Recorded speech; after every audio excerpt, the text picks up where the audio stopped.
Good morning, everyone. I almost was about to say good evening, but that is not the right time. Let me tell you, I am running on 5 hours of sleep because why not? It has been a long weekend, y'all, but welcome back to day 3 of BC Wrestle Pod presents Hell Week 2026. This is the final day of watch-alongs, and then the rest of the week is post-show stuff for everything else that we didn't have a watch-along for, but deserves our attention.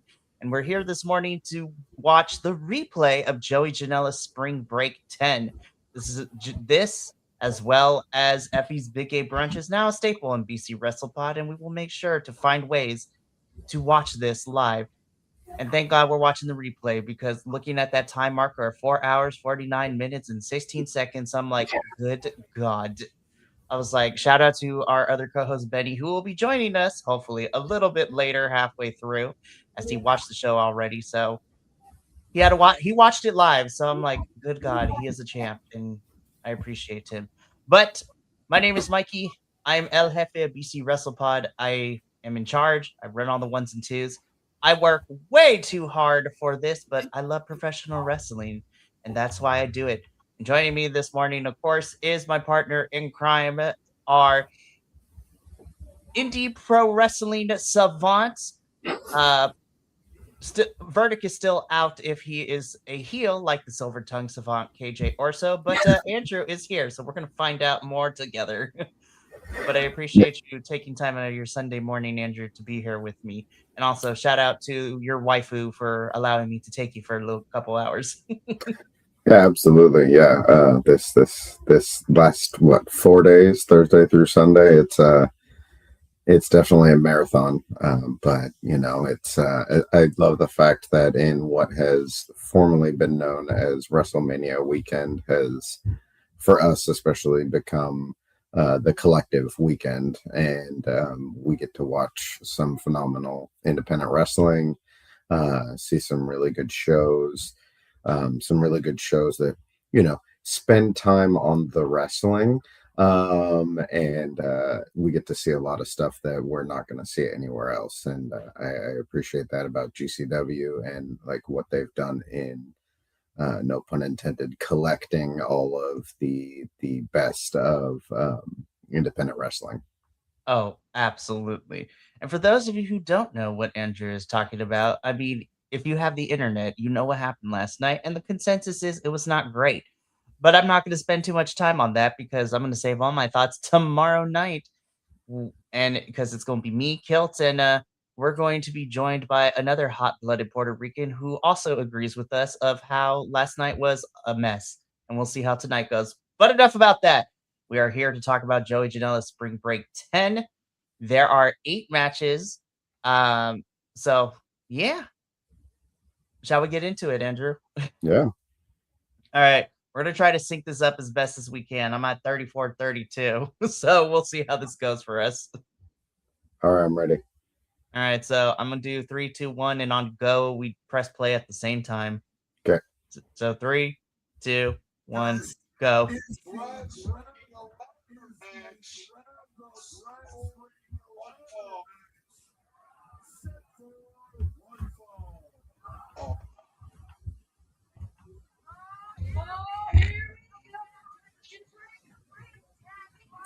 Oh, field.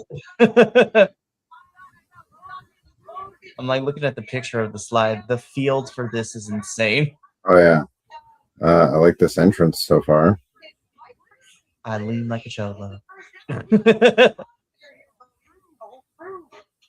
I immediately know who is about to come out because of this.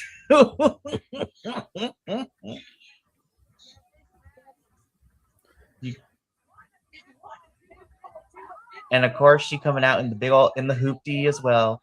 I love you, Viperous. Low rider bike going on. Low rider hoopty, we gotta love it.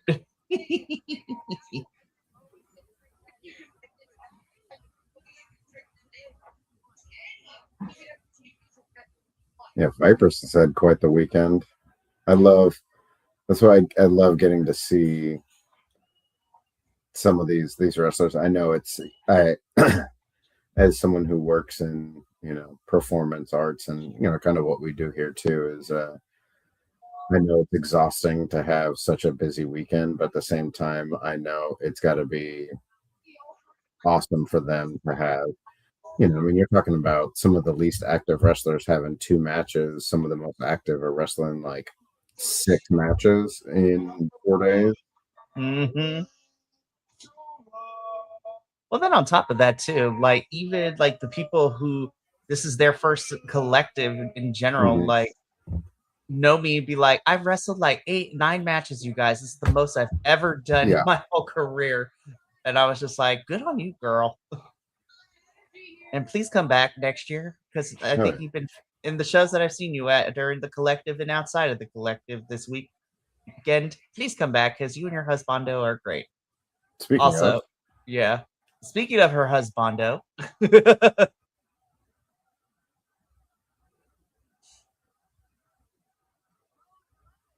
by the way, because this is relevant because we did the live for Effie's Big Gay Brunch yesterday. Watching Nomi's video and her caption of the end of the gauntlet match, she's just yeah, like, I love my big gay husband.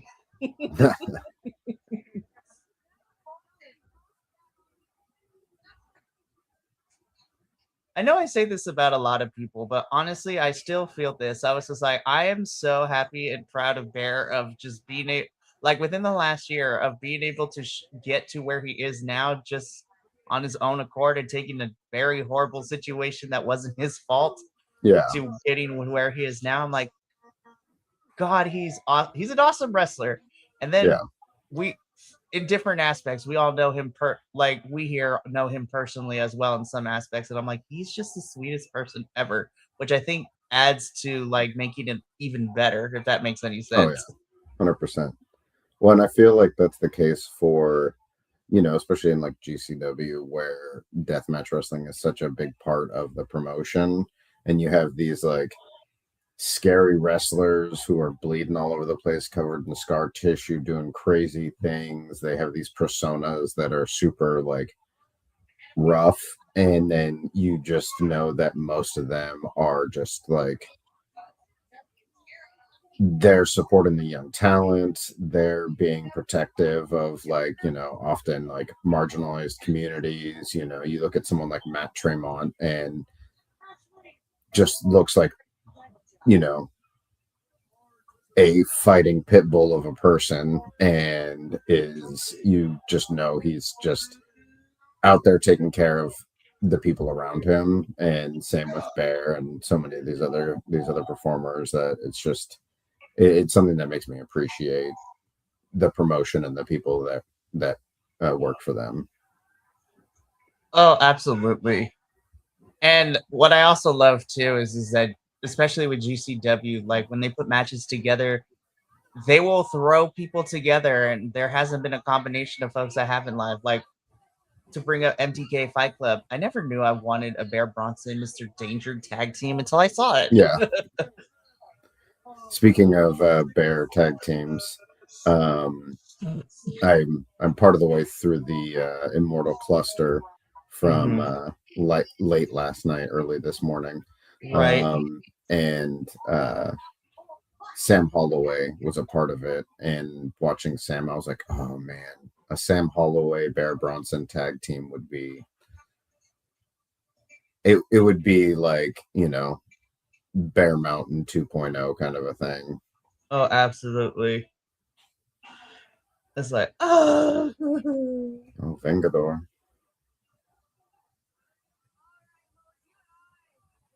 He's been slowly climbing up. I was like, I love seeing him at these GCW events. I mean, he's been constant in GCW for the last few months, like, Exactly.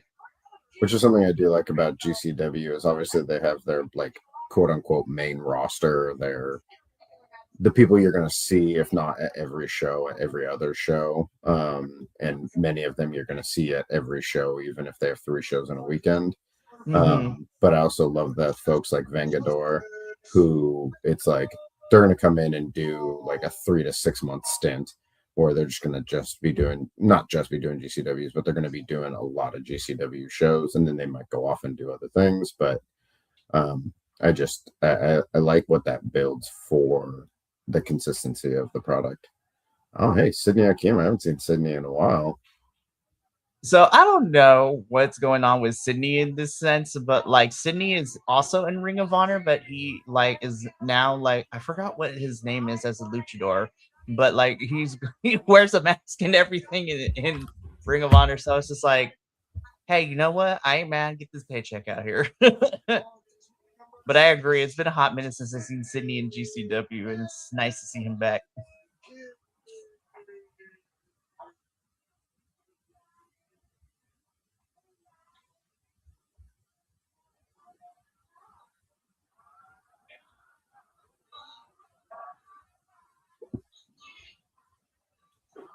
Oh, and for those of you who are watching at home, just as if I didn't mention this at the beginning, I think I did, but who knows? Manders. Sorry, distracted. Uh, we are watching the replay. We have stayed off the internet. We were made aware of certain things that when we were watching Effie's Big Gay Brunch yesterday, but we also kind of called it for what it was too, anyways, and we kind of figured, but everything else we haven't really been, we stayed off the internet, so no spoilers. Or if you're going to do spoilers, be as vague as possible and we'll play a guessing game, and that would be fun. Anyways, Manders out here tearing up in Rev Pro and WXW.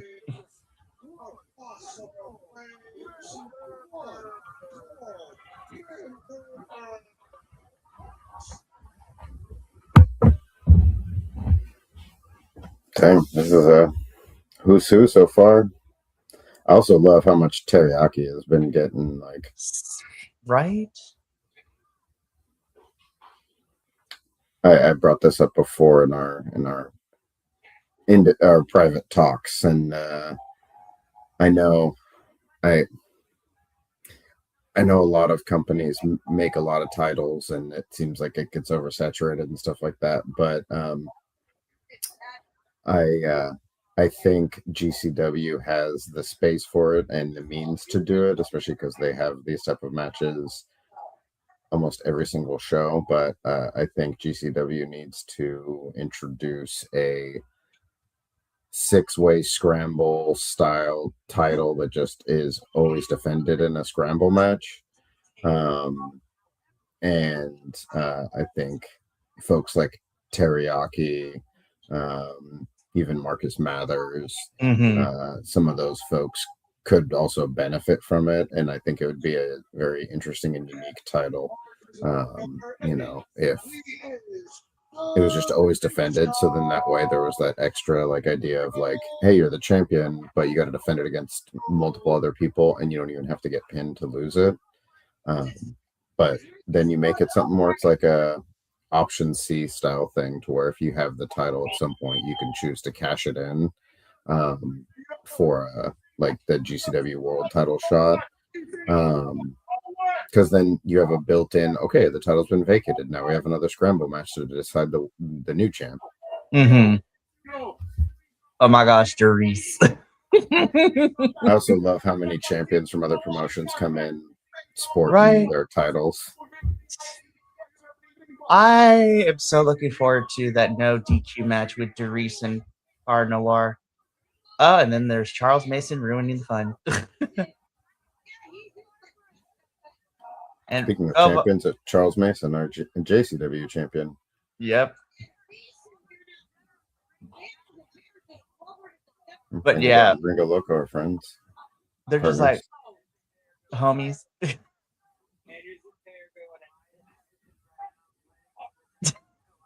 They're just like, I don't want to fight you. Let's fight other people. But Gringo, no, go the other side, get a ladder, and start making your way up. Everyone's fighting outside. I know.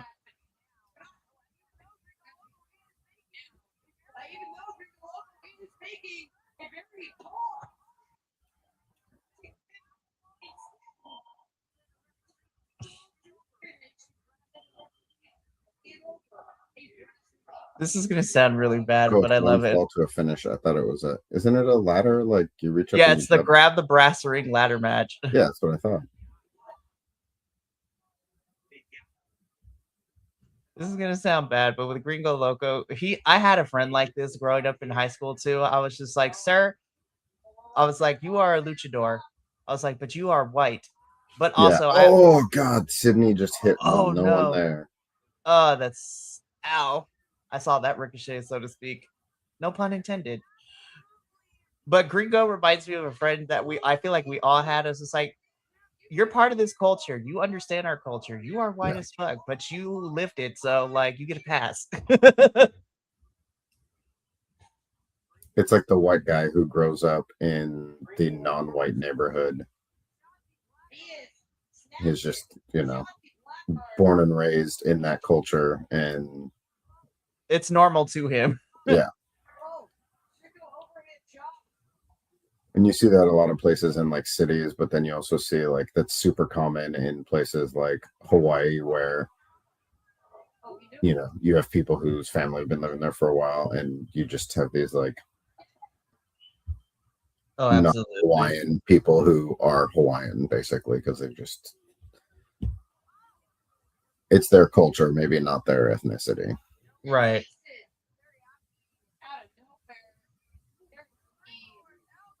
Go, Terry, go. It's also funny when you see like there's one uh, uh, influencer whose dad is like Ooh. I think like third generation or whatever Jamaican, like Mhm. living in Jamaica, but all white. And she does videos of him talking, and he's just like super thick Jamaican accent on this like looks like a white guy from like Irvine or something. Who is making an entrance now? The heck? This is not clusterfuck.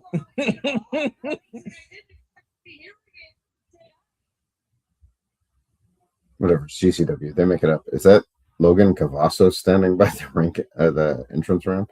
Probably. Oh, Oh, well then. I mean, he was there the night before mm-hmm. for MDK Fight Club, so Masato Tanaka. I have to say, I don't know if it's like a coincidence or not, but like for me, I was just like, I've been really enjoying just like all of a sudden these like smaller promotions be like, oh yeah, we're just gonna bring out these Japanese legends just because we can. Mm-hmm. Because like here you have Masato Tanaka. Mystery Wrestling had the originator of the Michinoku driver, Taka Michinoku. Yeah. And he could still go. I was like, what is happening right now? Why this is Well, crazy. I think part of it is because some of them they've retired and they're just like they have that option of just like doing these like one-offs or whatever, or they're slowing down in how much they're doing in their home promotion, so it gives them more time to go overseas. But I Mm-hmm. think also with these other companies, you have companies that lend themselves towards classic Japanese professional wrestling, whether it's that strong style of wrestling where it's like this kind of extreme um wrestling where they kind of fit in, or like mystery wrestling where it's like the comedy and the camp and all that, which is also very prominent in Japanese wrestling. Mm-hmm. I love mystery wrestling too because it introduces me to like so much really cool like independent Canadian talent Mm-hmm. too. And of course, I also love that Uno has a lot of his students get to participate in the shows too, which Yeah. is really fun. Like if they decide to go to a major company, like Uno's Uno students of the tag team Fresh Air, I'm like, especially Mhm. like I was like, I want more tag teams in these companies because right now I love all the tag teams we got, but more tag teams, please, so we can do fun stuff with. Ooh, Sydney.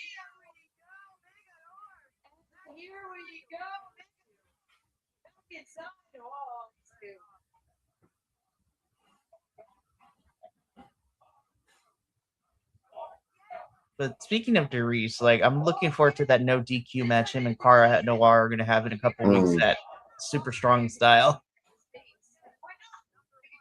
Ooh. Yeah, that's another promotion that's been doing. Oh, Oh, well, that did not feel good. no, it did not.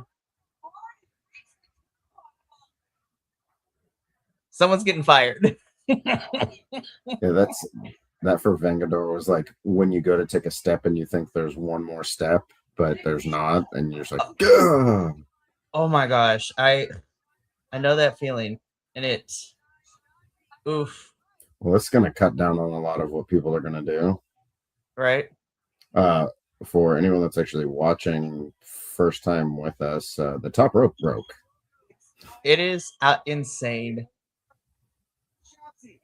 Well, and it's hard too because if this happened on like a regular match, you know, you'd have the rest of that match, and then you could go into, you know, you could fix it in between. But with this match, this brass ring ladder match, multi-person match, you're gonna have a while before the next match happens.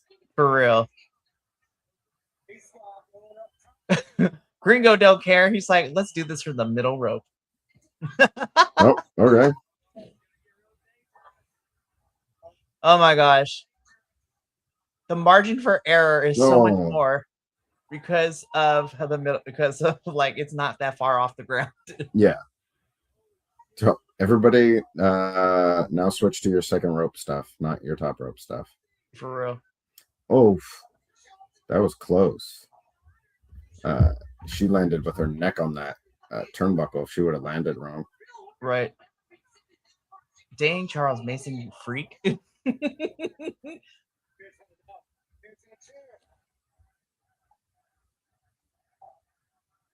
Yeah. That's another title I wouldn't mind Bear holding, is that JCW title. He's doing great. I think Bear has proven he has done really, like he's had some really fun matches. Like even though it was at the benefit show, like him versus Atticus was really great at that super show that they did back in February. Also, I think it would be a fun feud for Bear and Charles Mason to just fight. Oh yeah, 100%. Oh,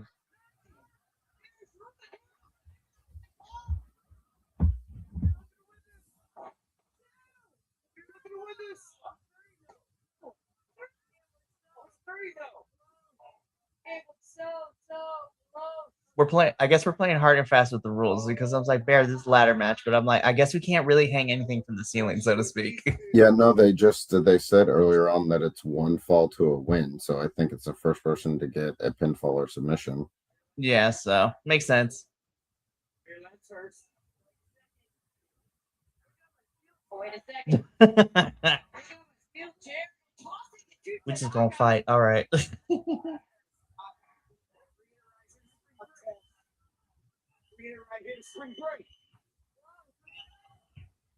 The ref was like, "Oh, please don't hit me." He's like, guys. Oh.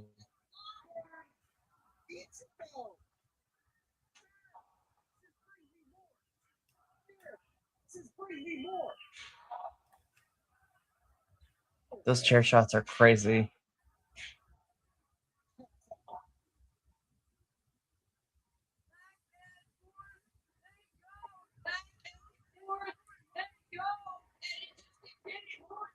Like, fight.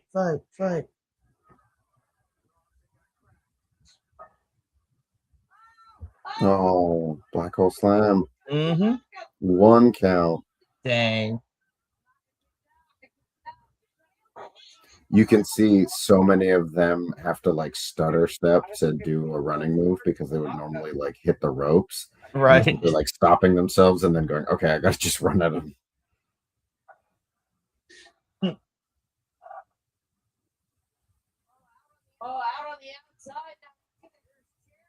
Oh, ooh. Third row.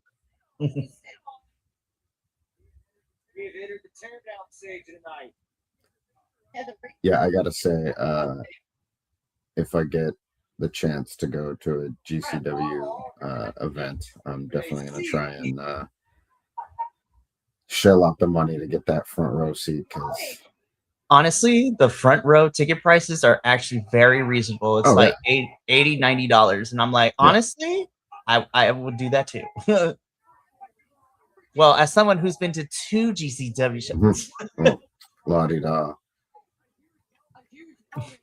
Mister, they actually come to my area. I know. Look, I was very blessed with not just GCW, but last year I was very blessed with how many promotions decided to do stuff in Southern California. But at the same time, I'm just like, for all of you up north, I was just like, they need to like. There's other cities than San Jose, you guys. Oh, nice. They're chanting, thank you, ring crew. Oh, Charles Mason just pulled the ring crew off. He's like, no, you will not fix this. We will be using this to destroy people.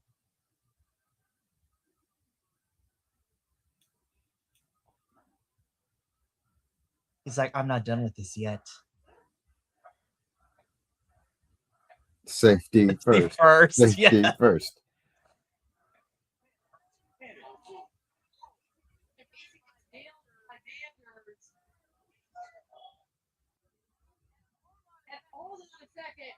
What? Oh, what's happening? Make out. This will distract from us fixing the ring. Whoa. Oh. I mean, I know we're in Vegas, but damn, Shotzi, where were we during Effie's Big A brunch? Like,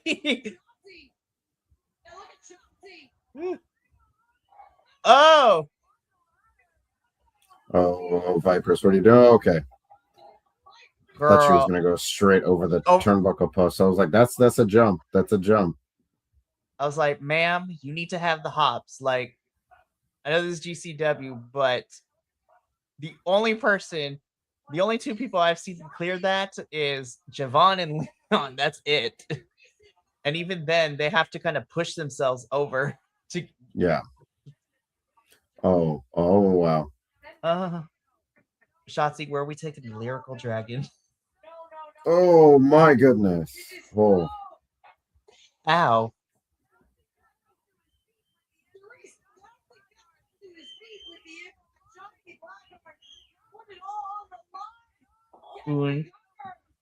Nope.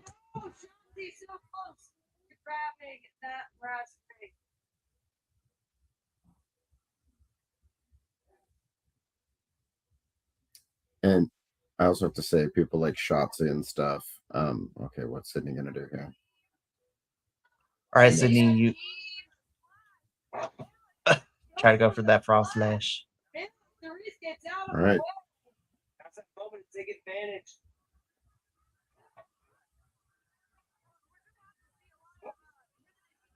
We're gonna have to see a lot of limited representation here, especially these high fire. That would be amazing.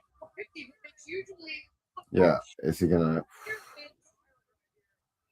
Oh God. Darius,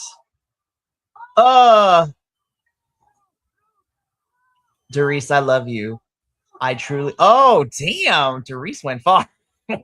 Yeah. Darius, I love you, but like, we cannot have you injured right now.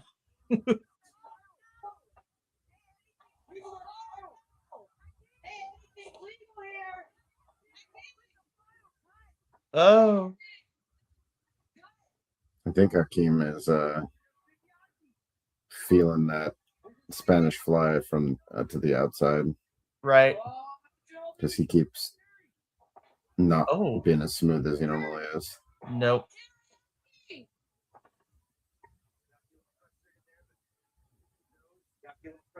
Oh my lord. Damn.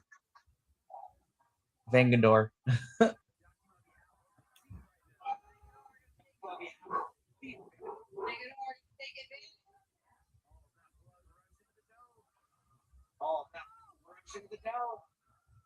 No, hold him up. Right. Bam.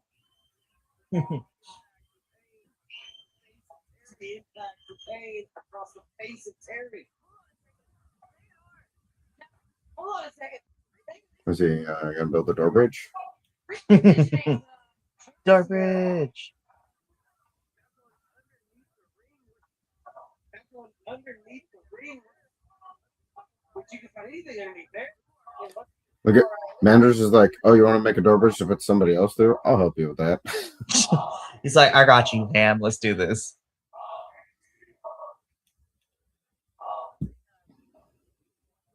They're building a door bridge here. Make it hard.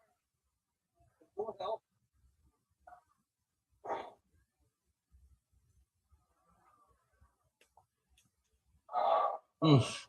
Uh-oh. Okay, he's gonna use the ladder. I was gonna say, I was just like, don't do it. It's not worth it. Yeah, I thought he was gonna try and go to the second rope. Wait, what? Another ladder? Vangador. Oh my gosh. What are you about to do? What are you doing? Hey, Vangador. What are we doing, bud? Why? What? What? Oh. Oh. Oh.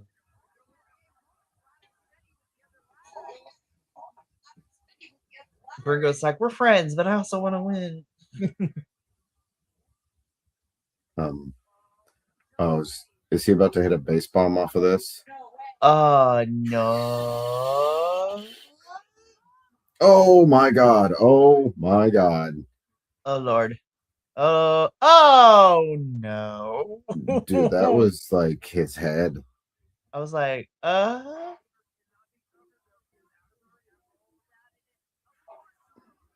yes, crowd. Holy ish. Yeah. Vangador just straight head first through the table to the canvas. My goodness. Oh my god, not the chair shot. What's up, Nick? I would say good morning, but it's afternoon for you, so it's good afternoon. East Coasters. What's out there? Oh, oh. Charles Mason, what are we doing with Vipers?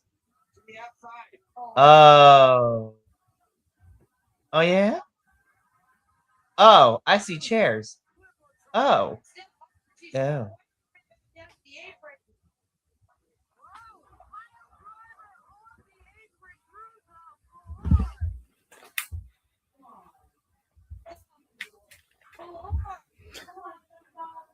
Oh, what? What is Christian Napier doing here? Oh, okay. This could be a fun feud. Oh.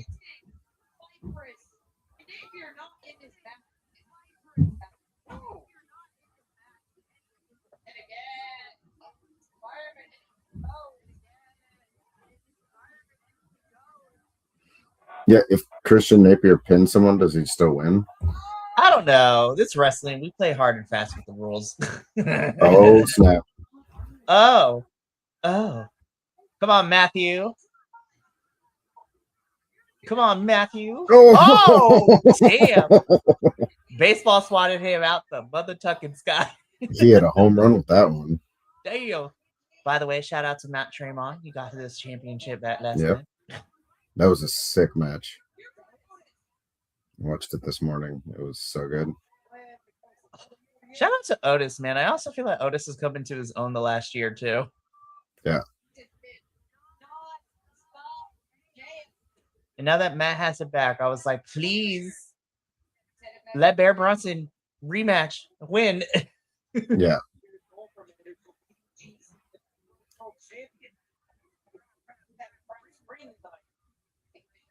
For scientific study, I need to see which chops hurt more, a Manders chop or a Penta chop. Oh. Because even Walter, aka Gunther, is just like, listen, I know I give chops, but I would take mine over Pentas any day. Oh, what's his name? Oh my god. Young Guns. Ethan Allen. No. Luke Jacobs. Yeah, I was gonna His say Luke chops sound Jacobs. like they hurt pretty bad too. Just that's also someone that we need to say. Oh, Vanga, what are we doing? Oh, Yeah, I think if you're training in Mexico, Europe, especially England or Japan, you've probably got pretty nasty chops. probably. Oh my god, he just shattered that door. Oh, Manders, get it, Manders, get it, Manders. Manders lariats look devastating. And there you have it.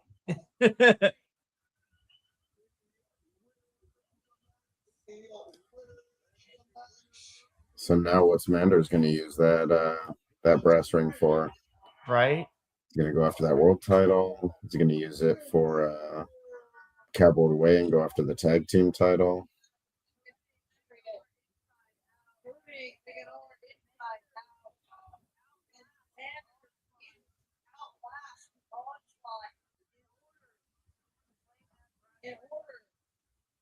Is that George Kittle? It is.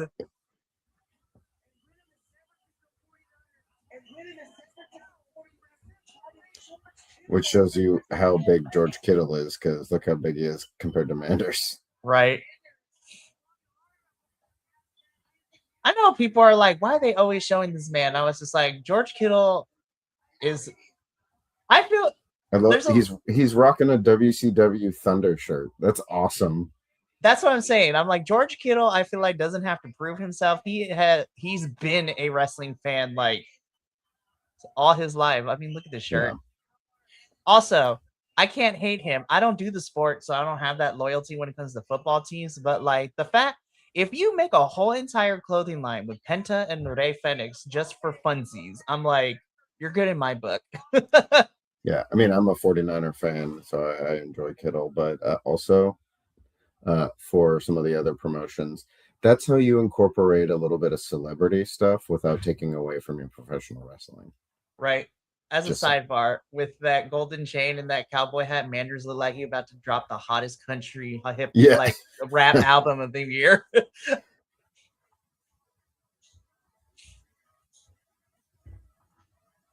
Oh, Shad Gaspar. Huh. That one hurt. Yeah. That one hurts. It really, really does. But honestly, I say this with love and respect. I was just like, he went out saving someone's life, so. Oh yeah, totally. I mean, but that even also still, kind of makes it more sad, but.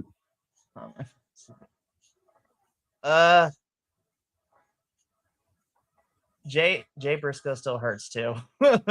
Well, especially he's another one where it's like it's one thing when they're, they get older or, it's just some illness or something like that, which is still rough. But when it's like, Jay going out in a car accident, like, when it's things that are no fault of their own, or like with Shad of like putting himself in the way of somebody else, essentially, like it's so much more unfortunate. Mm-hmm. This message is for whoever the fuck is under that mask now. And I don't come from imagination. I come from a really upbringing. If I ever got the chance, like I legit want to sit down with Atticus Cogar and I want to like pick his brain of how his mind works when it comes with like he does like a different vignette for every opponent he has since becoming champion. I want to pick his brain of like, how do you come up with this stuff? How do you like differentiate every time you are?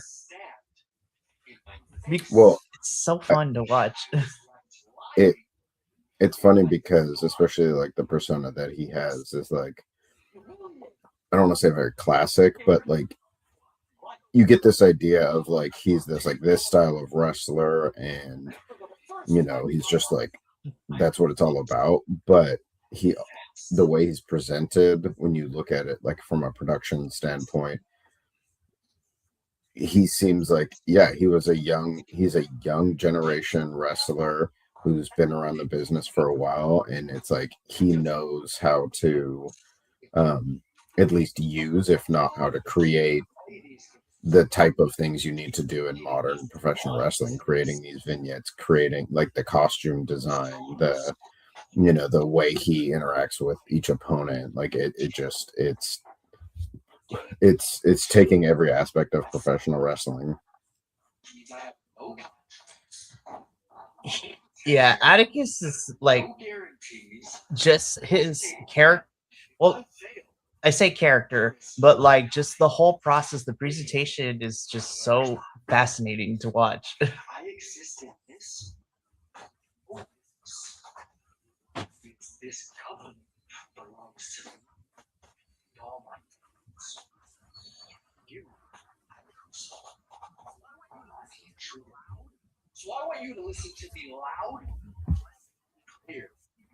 The blood see from BG Azaki's family to put that in that spot. That's great. But it doesn't mean shit. Because a past can't transfer experience. Did you think you're coming to the United States to do the greatest hits of Hayabusa? You're coming here to build range. And if there's anything we learned from Spring Break last year, it's that scars carry range.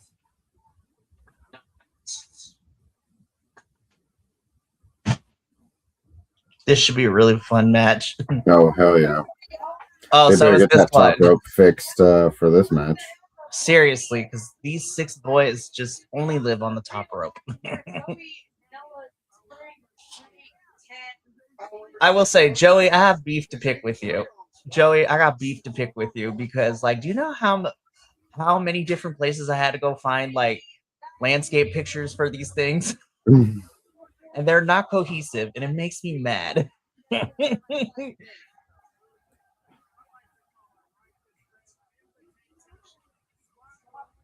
I don't wish poor things on there, but I'm really hoping that I love these 3.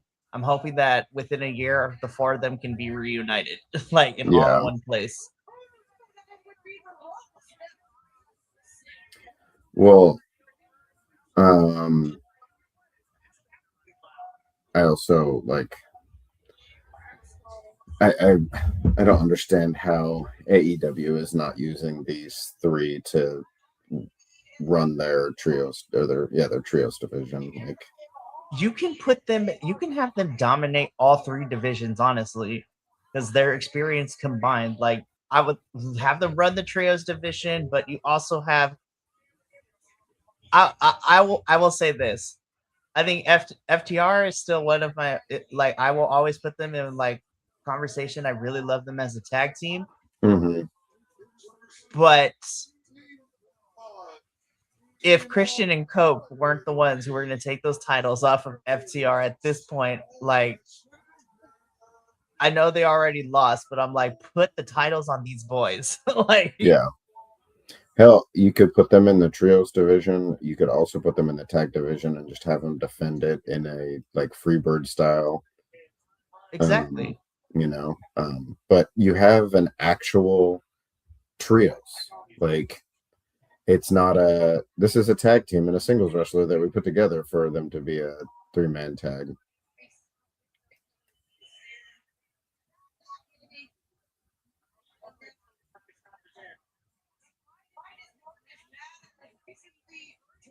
Also, I've said this before, but I think they just need to make this a GCW stable of YDMP with Mathers, Price, and Oliver. Or you could throw in Flying Ryan in there too. Flying Ryan is great. You could have those, especially because they're even sporting. Even though Mathers is in like opposing gear, he's in white gold. He's in white with gold and black. They're in black with gold and white. Mm-hmm. Like, you could easily have that be a faction, and a faction that could potentially square off against Vandal 48 and some other groups. Like, for reals. go against teams like Los Desperados when you want to have Gringo, Loco, Vengador, and Jack Cartwheel, or Arez when he gets to, not be in a mask.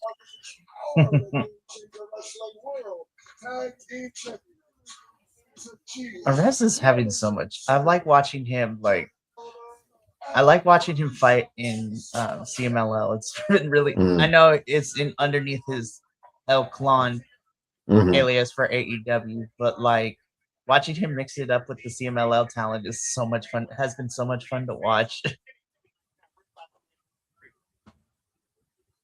And I don't know when they will do it, but based on what has transpired in CMLL over the last couple of months, I would not be surprised if we are setting up, whether it's on a Friday, a Monday, or a Tuesday show, the triple threat with Mystico, Clon, and Soberano Jr. Those three would go off.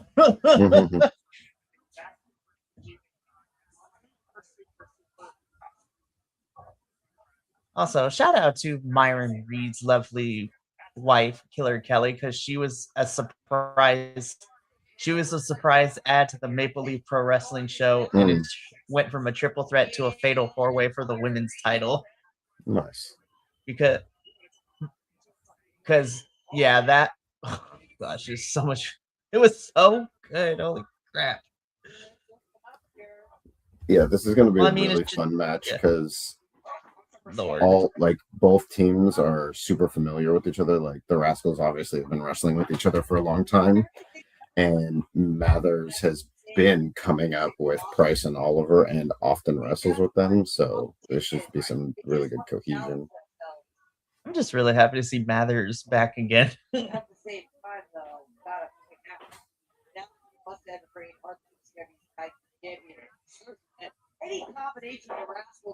Also, look at the collection of young talent in there. That's crazy. It's insane.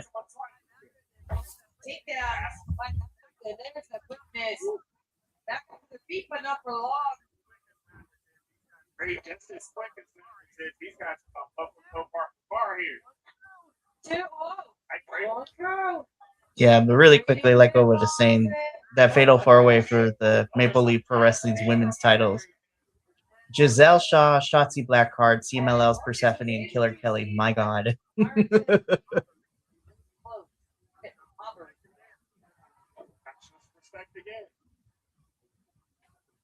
Do it.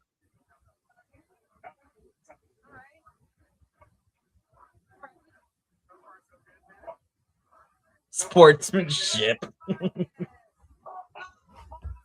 Hey, YDMP is kind of they're the anti-hero at best / heel team. Right.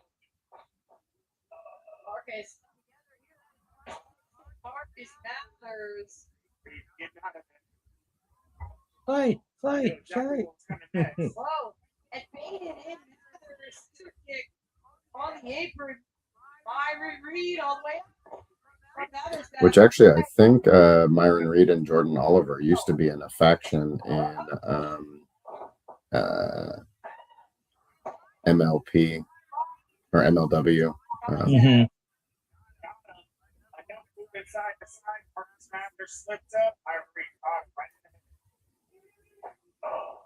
Speaking of MLW, it's gonna be. I mean, I had fun with it last year. We're gonna see how the CMLL MLW crossover show goes this year. Oh. I don't care what nobody says. Zachary Wentz has my favorite Bronco Buster out there just because of how extra it is.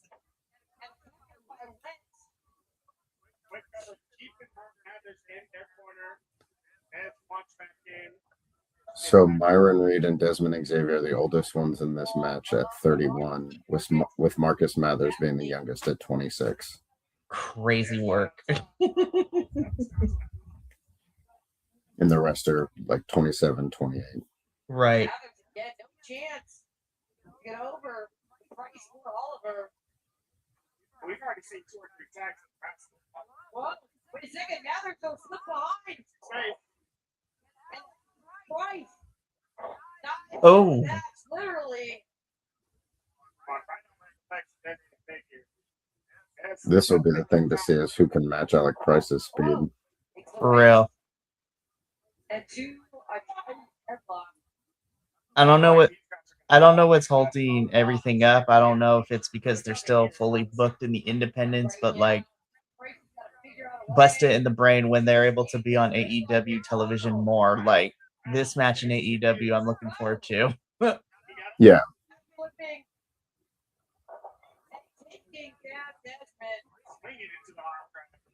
Which again, like cool for him. You know, I'm always up for whatever's best for the performers, but if the whole ID thing doesn't go much farther for Mathers, seeing this being able to repeat it in AEW would be kind of cool too.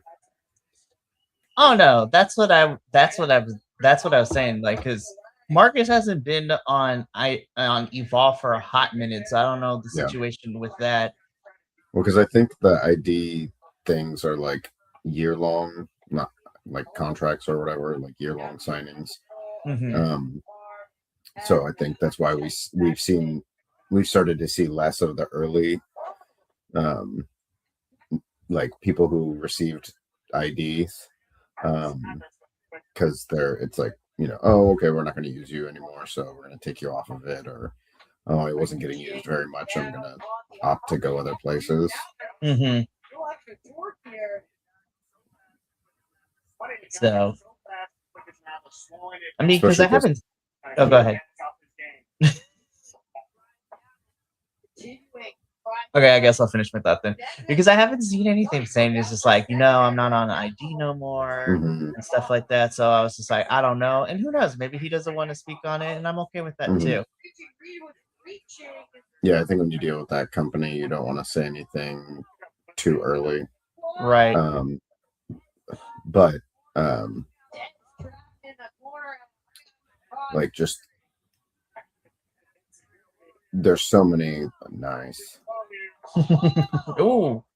So many like cool matches that could happen for all 6 of these wrestlers in a place like AEW. And honestly, like signing people like this and bringing them over, especially if with AEW they allow their performers to go other places when they have downtime or whatever. Mm-hmm. These kind of performers are people that you should be building Ring of Honor up with.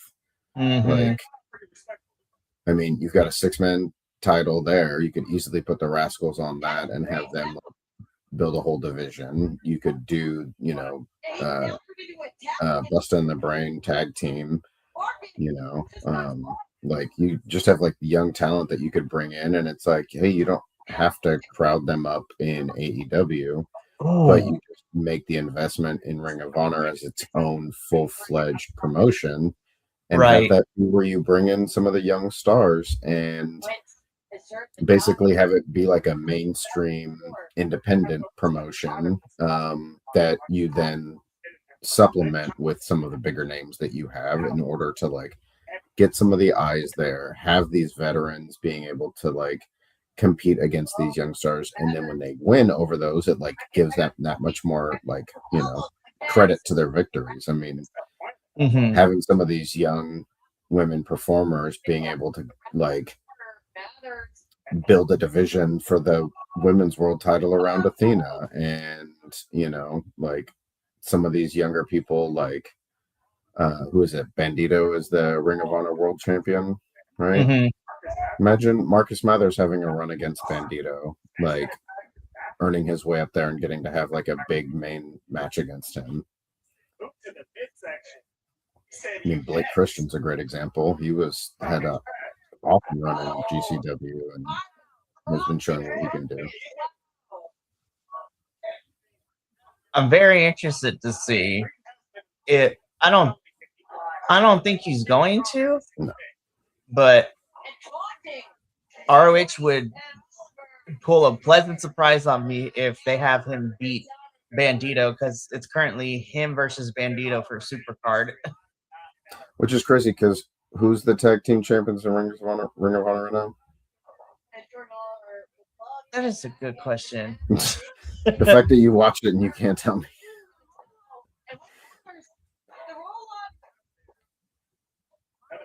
Oh no, I know who it is, but they're not there because I don't know what's going on behind the scenes because it's LFI, specifically Guevara yeah. and Mortos. Yeah. But like you have Blake Christian and Lee Johnson as a tag team. Like, why not have them wrestle for the tag team titles? Like, just put the titles on them because they're there. I don't know what's going Yeah. on with Guevara. Like, I mean, that's been the case with their team titles for a long time. Is just okay, cool. You guys have it. Now you're not really going to do anything with it. I will say, at least they've done a lot. They've done stuff, and they've done a lot with Shane Taylor Promotions. You know, Infantry and all them. Mm-hmm. And so they become a fixture. I'm gonna be honest though, because I want to see them more, just because I think it'd be fucking hilarious. I love the Infantry Boys and Shane Taylor, but I'm like, I think it would be really awesome and hilarious to have Dalton and the Outrunners finally be the trios champions. Yeah. That'd be a phenomenal trios champion or 6-man champion or whatever it's called there. And we could talk, and you started the Ring of Honor rebrand with us too. Like the singles championships. Well, okay, I'm gonna get to Athena in a bit because I love her. I really, really do. But the singles championships have always had stuff going around them, but like the tag and the trios has always been a problem in terms of book and getting like doing stuff with it. Hell, and again, that's what I'm saying is like you have people that they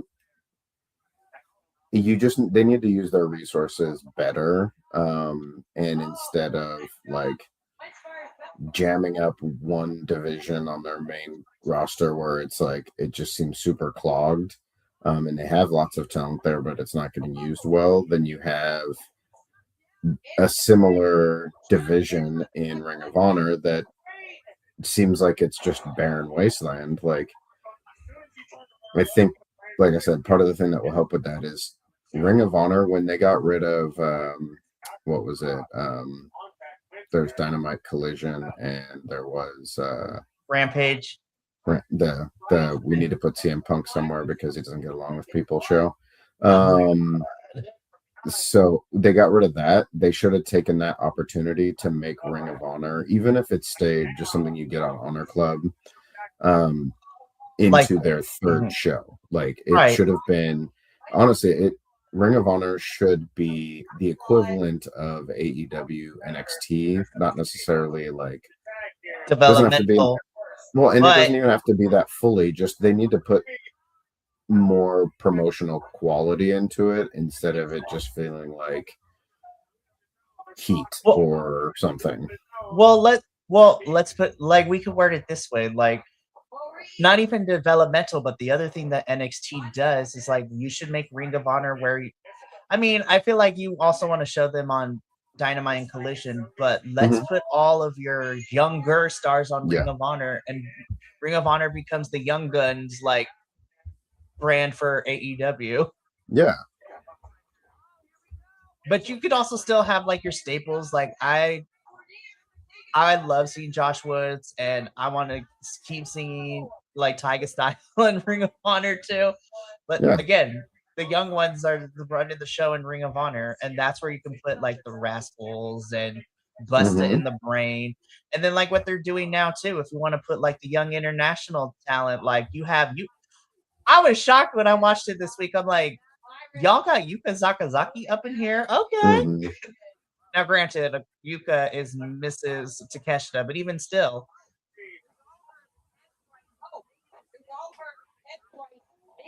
Use your Ring of Honor should be, use the resources of your young talent there. Yeah. And then also, like, the international talent that's not always on there as well. Like, yeah. Because really, I feel like Ring of Honor just should feel like GCW, Progress, Rev Pro, Defy, but with a production quality, like budget, basically, of AEW. Like, we got streaming TV money is essentially what we need to utilize it for. And I think building up a roster like that can still show up on AEW still is treated like a third show, like an extension. Yeah. I think could still it would just benefit everybody, and then it would no pun intended, it would honor the name and the idea of where Ring of Honor came from. Oh, oof, that was a nice combo. Ooh. Andrew, what you're saying is me and you should start our own promotion. Or Tony Khan, let us book Ring of Honor for a little bit. I will say, without going too much into it. Oh, damn. Garbage compactor variation. Oh. Nice, Marcus. No.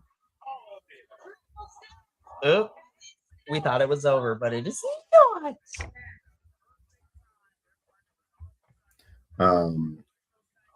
Without saying too much because it's still in the works. The professor and I are working on a project this summer to do something that should be pretty fun. We think the Biconics group will at least get a kick out of it. Hopefully other people will too. Okay, you don't gotta say it on air, but text it to me right now. I was kidding. No, if you can't share at this time, then I won't make you. I mean, I can tell you about it, just we'll talk about it off. But yeah, it's whoa! Oh my god! Oh, and he took out his own partner. Honestly, though, that is definitely wrestling style.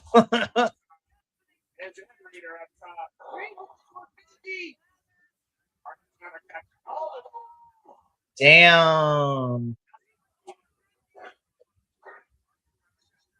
Oh, spinal tap. Good stuff.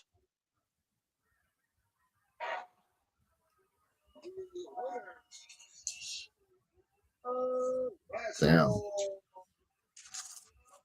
What a match. I don't know how long that match was. I can look it up and see. But that was a hard day of work right there for all those guys. Like, them boys got that paycheck.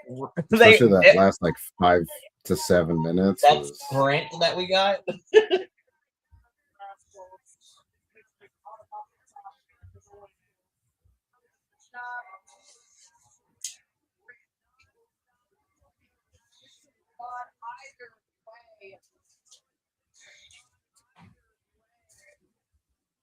See other promotions. It's not that hard. Give me good, fun matches. Damn it. 16 minutes. That match was 16 minutes.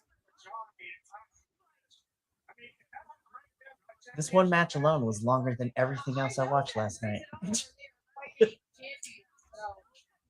going to be channeling like that bitter baby mama energy for a hot second.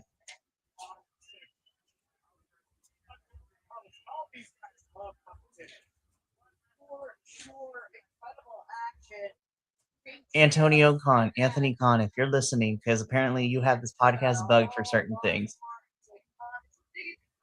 Utilize the Rascals as your trios champions, but also, if we're establishing this working relationship, let's do a AEW GCW crossover. Like I'm not gonna be mad.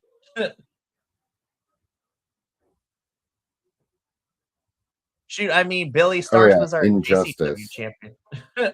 The faction Injustice was Jordan Oliver, Myron Reed, Rich Swann. Nice.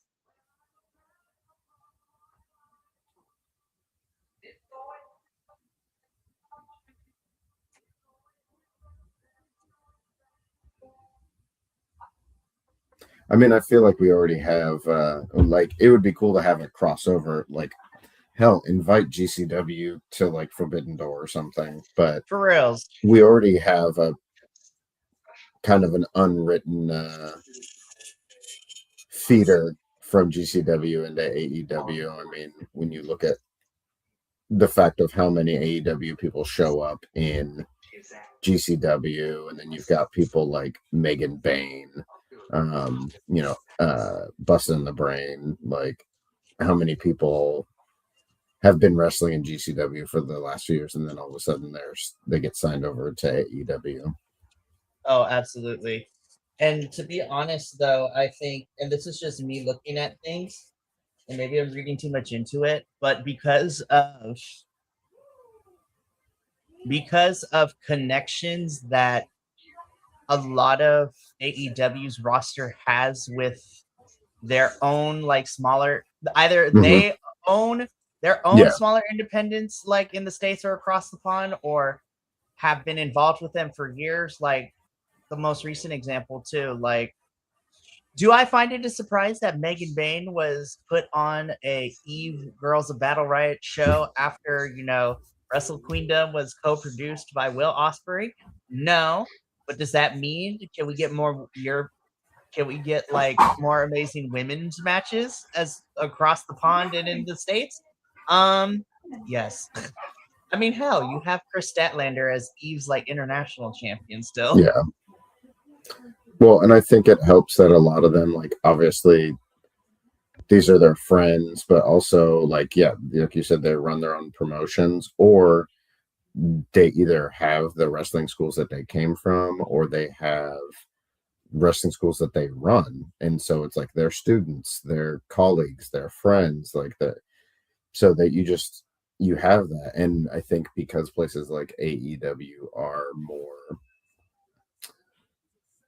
open door about, like, their management has a more open door policy, as it were, but I think that just enables people to be like, they're really good workers for AEW and appreciated. And so when they come to them and say, hey, this person is good, this person could be beneficial, here's someone you should look at, like, that's more weighted than it is other places.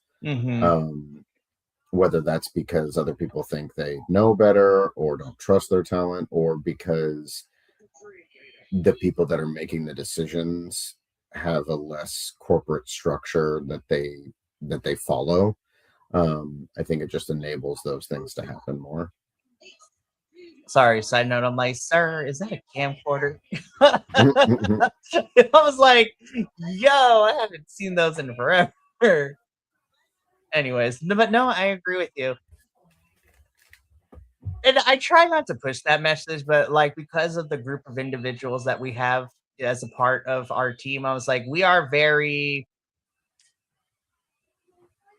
I'll just say we are very overthrow the patriarchy. We have always been overthrow the patriarchy. Well, and the establishment, as it were, whatever that is, whether it's the patriarchy or something else, it's especially when the establishment has shown it's not really what's best for everyone. It's best for those that are in power. Right. And in layman's terms, what we're trying to say is, I'll say it because I don't give a fuck. I'll take the hit for us. I was like, the establishment has shown its ass a lot, so to speak. Yeah.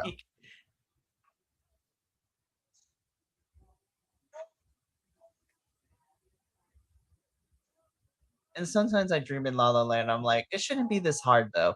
I'm not saying that we burn it to the ground, because then it's just going to create full on chaos. I was just like, but there are parts of the system that needs to be changed. I was like, I'm not asking to dismantle it overnight, but make it easier for groups of people. It's not that hard. Yeah. Anyways, that's been my TED Talk for now.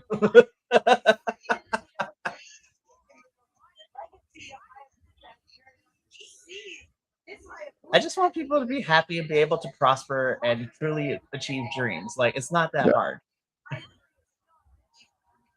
Both personally and in the wrestling professional world as well.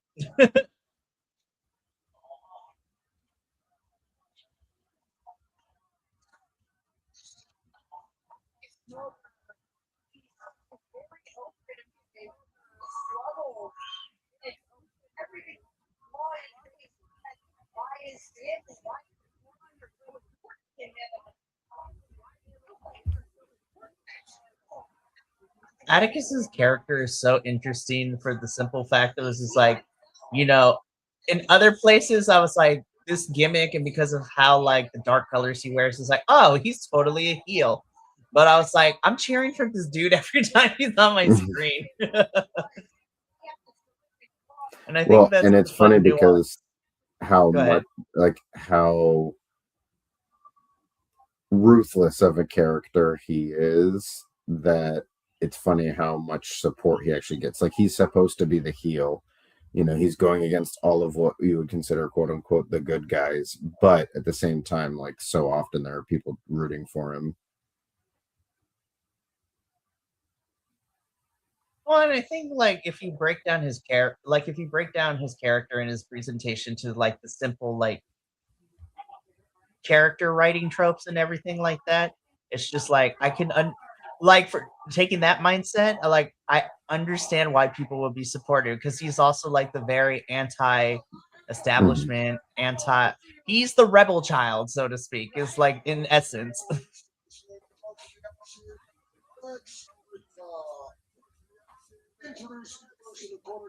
I don't want to use the word outcast, because I feel like that's the trope word that we use way too often. But yeah, Atticus feels like the outcast too. And for us professional wrestling fans, in all aspects, we know how that feel in some capacity. Not me having a whole therapy session during this watch along. Hayabusa, I want this get up. I want this robe. It looks very comfortable.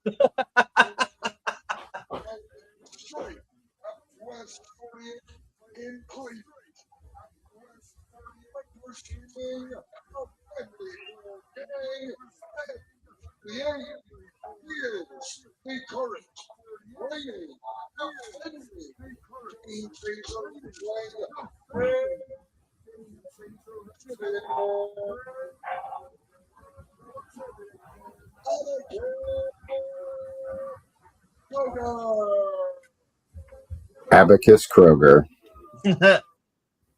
Like, yo, can you hit me up on the discount? I don't even know where to begin to go find those. I was just like, because Kroger's don't exist, at least in my area of California. No.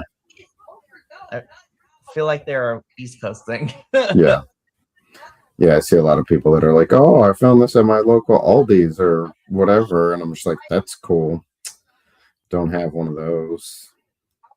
Guys, out here it is either Walmart or Target, which is Target. That's what I say. Oh, already got the skewers out. Or Costco, honestly. Yeah, Costco's the way to go. Oh, Hayabusa still has robe on and hit the ground pretty hard.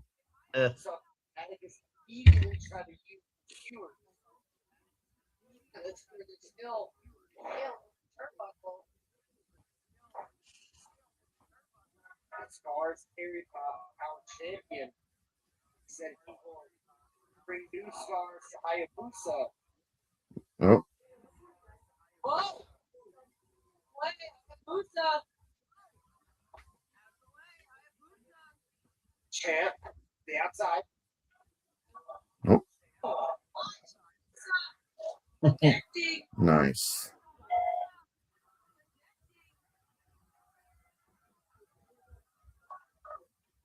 Distance.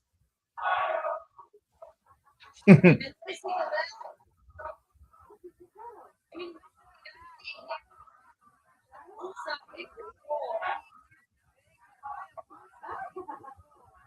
have to do more research, but I would really love to do like a different type of video, because there's a lot of similarities between Mexican lucha libre and Japanese wrestling, like especially when it comes to like the characters getting different monikers and like different iterations of a legacy of it.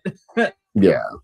Well, and then you have like Dragon Gate, which is that like combination of the two, you know. Mm-hmm.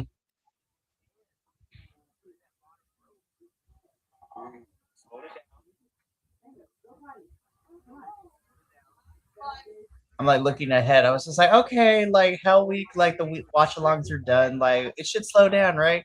And then I'm looking at like what's coming up next. I was just like, oh shit, I forgot. We still got one more big one for April, and I'm excited for this one. It's the big Stardom show, All Star Grand Kingdom. Mm-hmm.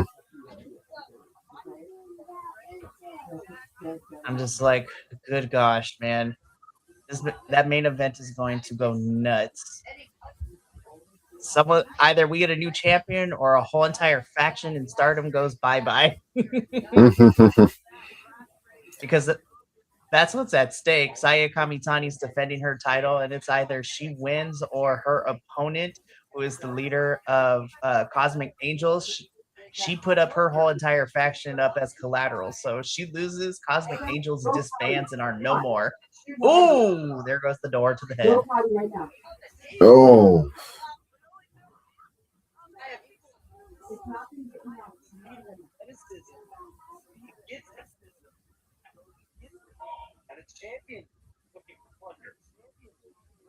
I will be right back. All right.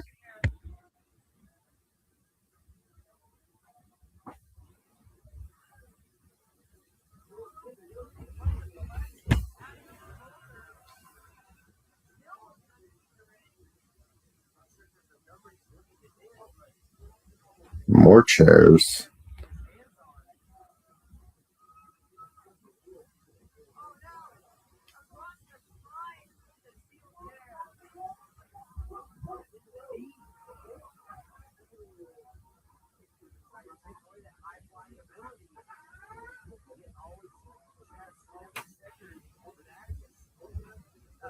Uh-oh. What's Atticus got planned here? Oh, Jesus.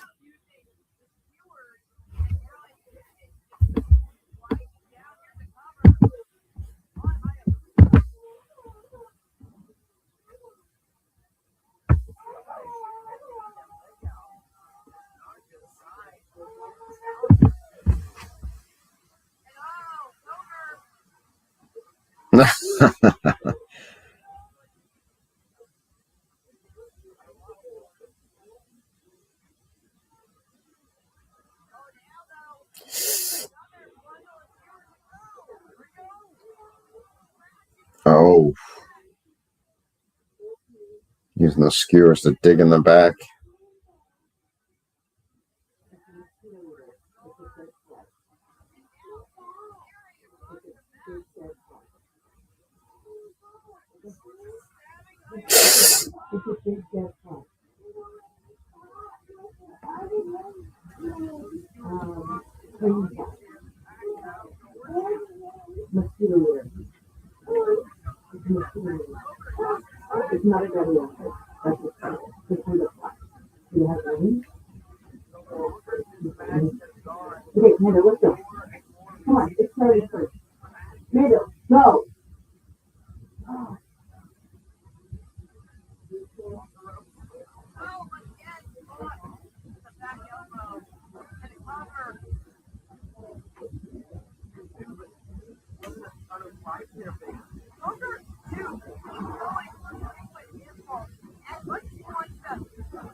Oh.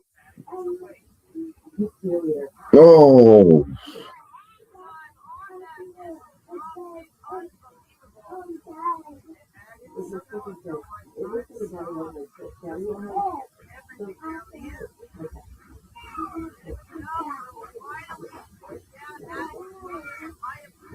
because I think that that stuff inside is trying to get out, because it's all window and trying to get out. So it didn't get clear water, so it does. Turn around, go potty. But it's fine from one here and they can't get out. And if they can't get out, then you can't get water too.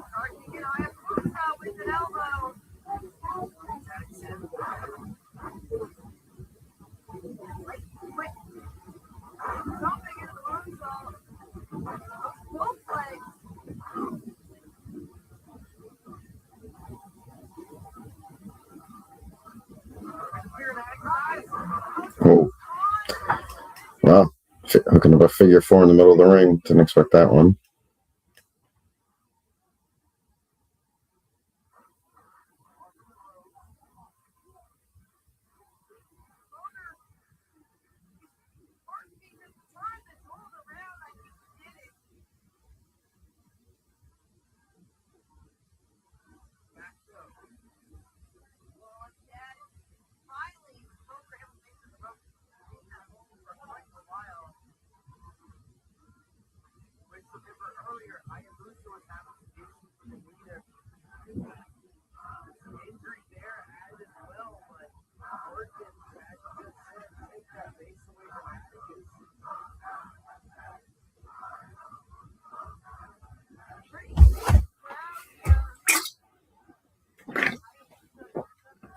Crazy that the crowd is split 50-50. Little Sabu.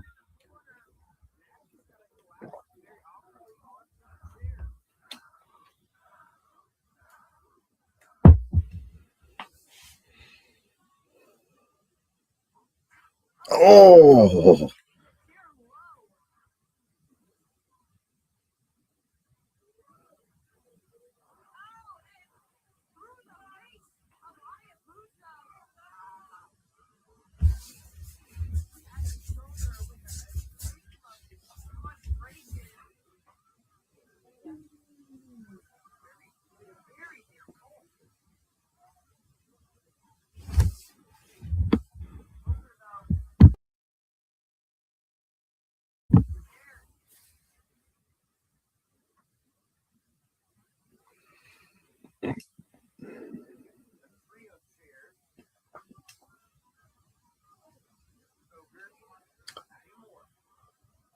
Atticus building a chair platform.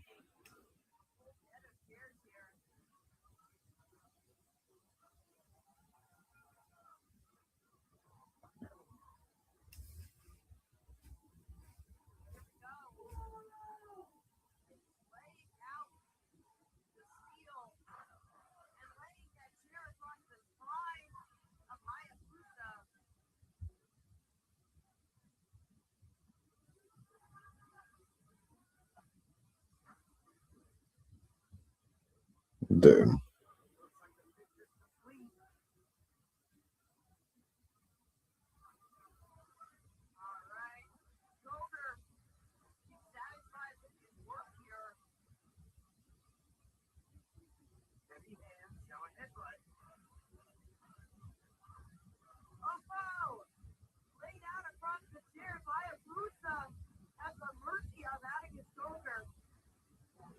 What are we doing? What are we doing?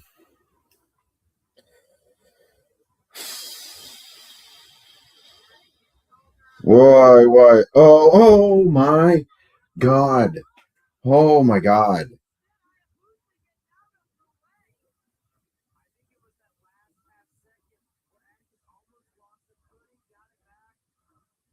I just sat back down and I saw that. And I'm like, oh my God, no. The way he landed, he like landed on the backs of two of the chairs. Look at this. Don't show. Oh, Boom. Oh my God. That was rough. like, oh no.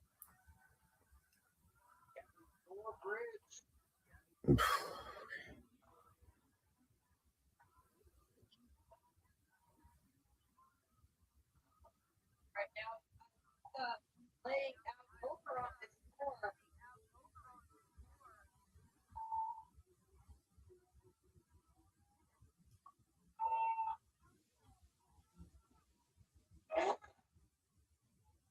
Oh my goodness. Jeez Louise. Impact so heavy. Finally, rolling. Taking too long to make the cover and not hooking the leg. That second move, like you said, always almost got champion. Then Poker still fighting, but for how much longer? Maybe not long at all. Mhm. Maybe make it a point. They're just Oh, into the skewers. Two. Raise him up. Mm. Will be. Oh. Hayabusa. He just the longer this goes. Does Atticus begin the question? Is it not about Lexi? And clearly, Hayabusa.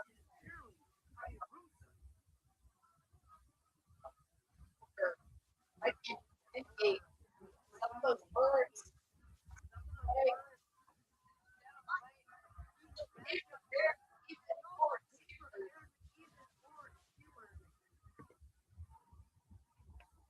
Making it with the turnbuckle as well.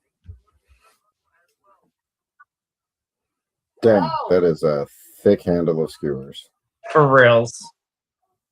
Why don't you just kick him in the nuts right now? The viewers and Because Hayabusa has honor. No, just kidding. No, I meant Atticus when Hayabusa was down on the ground and fighting him. Just kick him in the nuts.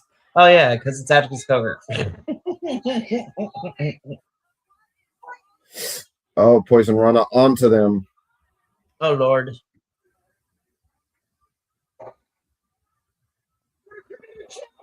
Falcon Arrow.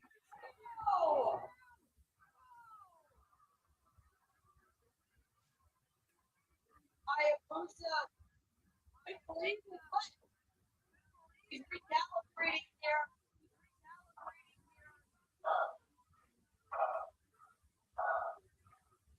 Reaching out, can't reach Hayabusa. Nobody home. Oh, Jeez Louise. top of the head.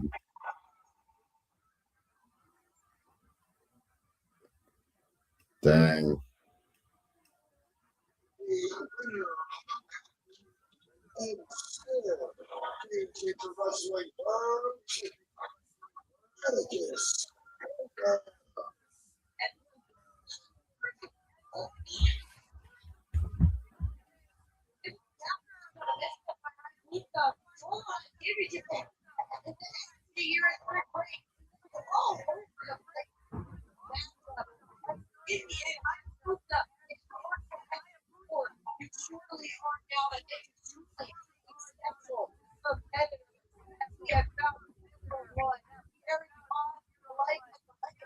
That was a fun match.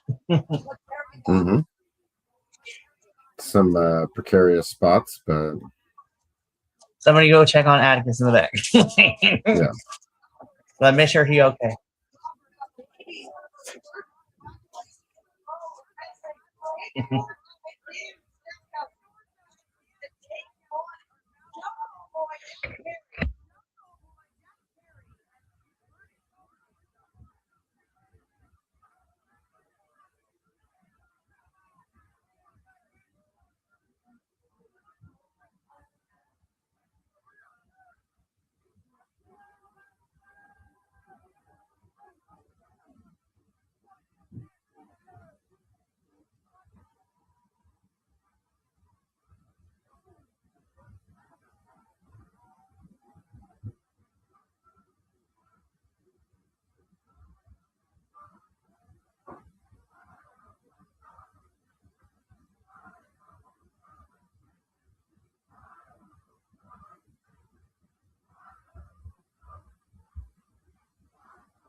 This should be interesting. Yeah.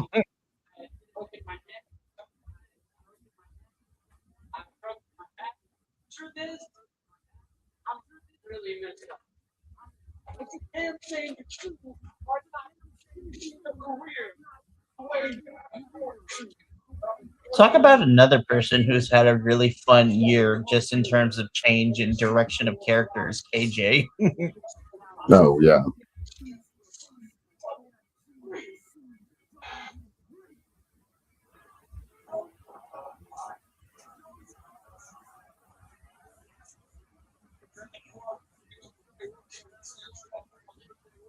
I'm not gonna lie, they had me when Sam turned.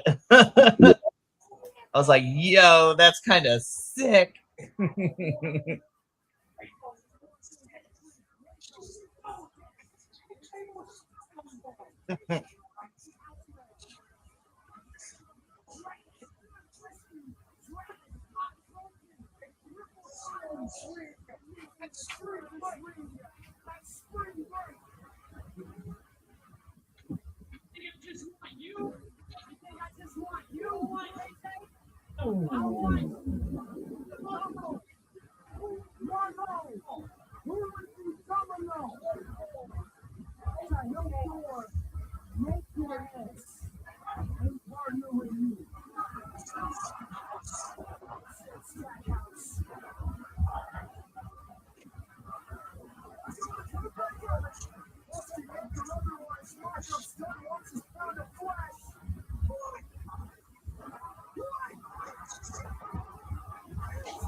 Yeah, the fact that Jack Perry is showing up is pretty crazy. That's what I said. I was just like, I know he's the LA boy, but I don't know, man. But another great example of AEW talent crossing over. Like, well, that's what I'm saying too. And here's the thing, right? I've said this on our AEW show. Like, there are certain things in terms of like what Tony Khan does in terms of booking and everything that irritate me sometimes. But honestly, if I were a professional wrestler and looking at everything, even if I wasn't at like the level of like the top of the card, I was like, I would go and work for AEW in a heartbeat, only because you still get to work the independents. yeah, But one thing I will credit Tony Khan that he's done better with over the last year or two is just like these crossovers with the internationals, and even what we're seeing right now. I'm just like, Tony Khan is here to collab and not monopolize the wrestling scene. And like I said, depending on how things look in the next couple of months, like I would love to see GCW and AEW link up more. well, because what the big company does, the way they view it is, if others do better, then we're not, like, then we're suffering, as where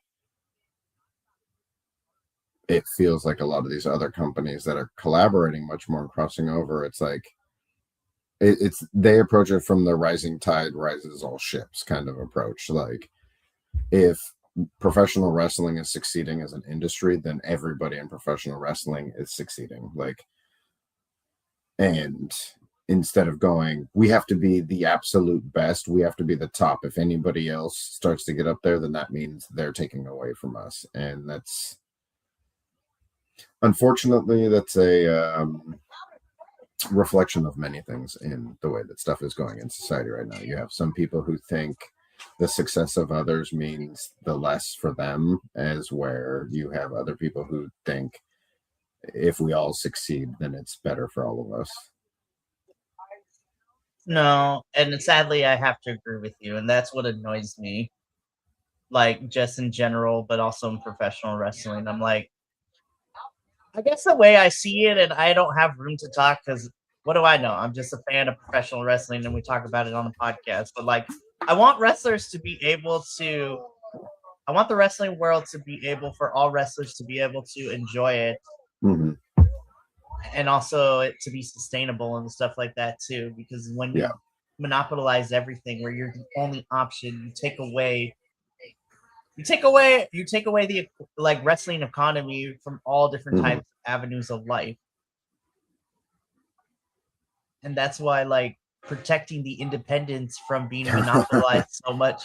Yeah, the Jurassic Express bus. Sorry, protect. Oh, yeah, just protect the independent from like wrestling scene because it offers so much variety, and variety is the spice of life, as my grandma would say. What? Luchasaurus. I was gonna say I didn't think he would show up because of his injuries, but that's cool. At least they got him in that way. Fantastic stuff. All right, I will be right back now. Go for it.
had to go parent for a couple minutes.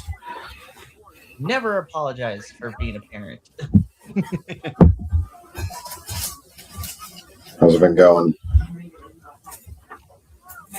It's been going.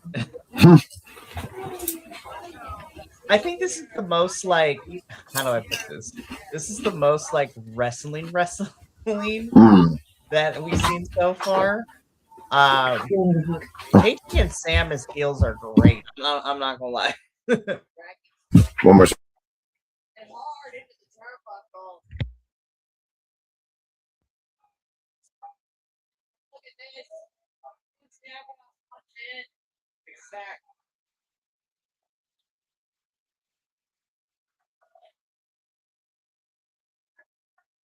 AJ.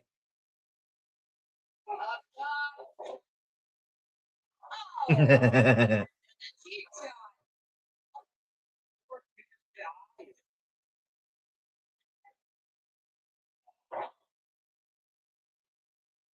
Right back to Jack. Practice the outside. Still, I don't know if he can. Got the size difference between Marco and Sam is crazy. It's crazy. Right. In the wrong corner. Oh no! AJ! Beating that in like someone is.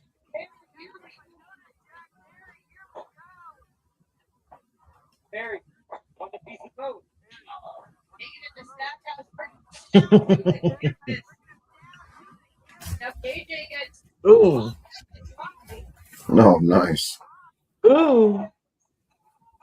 Senton.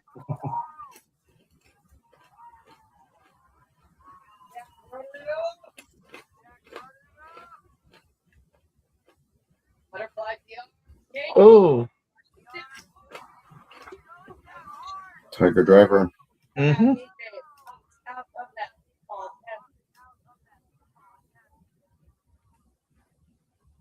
Discussion between the two. All the travel, long nights. Yep, he still wants revenge. Up, no. Ooh. AJ. Marco's selling like crazy. He's really been really good at that. You're right. AJ's not done yet. Spinning through.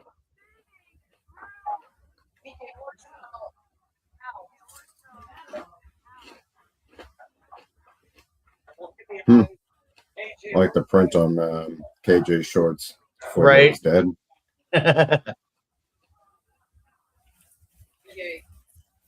It's almost cluster here, but taking control of Marco. Ooh, jeez, Sam. Pop his head. Wow. Reject the pro. My goodness.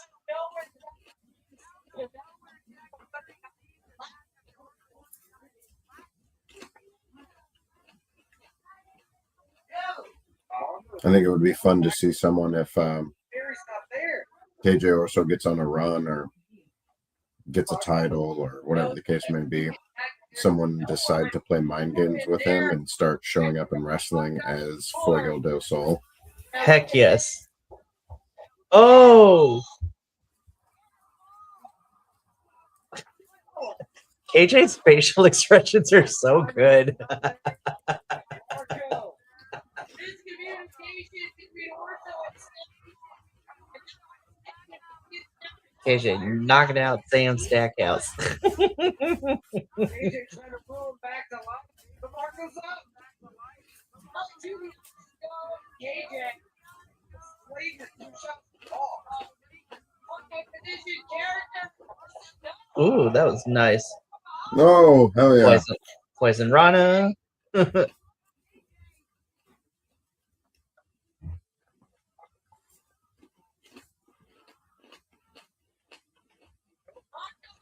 Ooh. Fake out. Nice.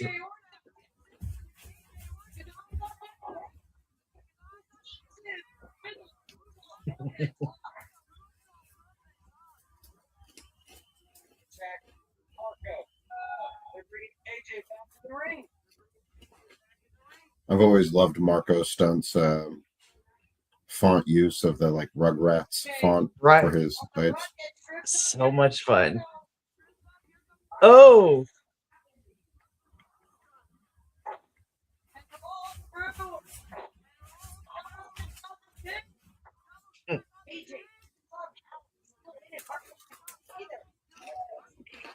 Very strong mind. Because the body, your mind, everything's going everything's away. And then all of a sudden you have survive. But Marco Stunt, they have one more huge swing left in him. Locked and loaded, waiting.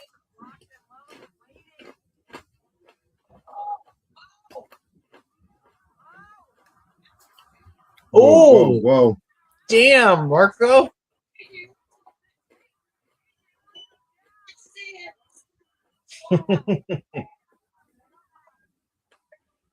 You do it, no. Off the apron. They tested that sack. Believe that body and being able to use the function dance, the big sack did that. And look at he just wrapped AJ over the corner so that he could tag in. Scarlett's like, sure, I'll allow it. But like, why not?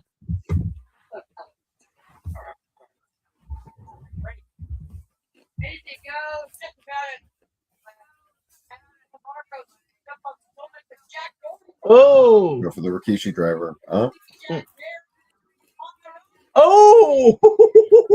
Whoa! Go, go, go. Come on, Marco. Marco Stunt. Oh.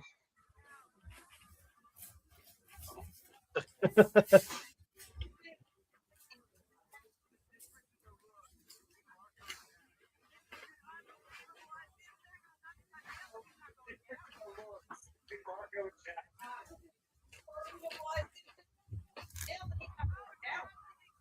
It matter.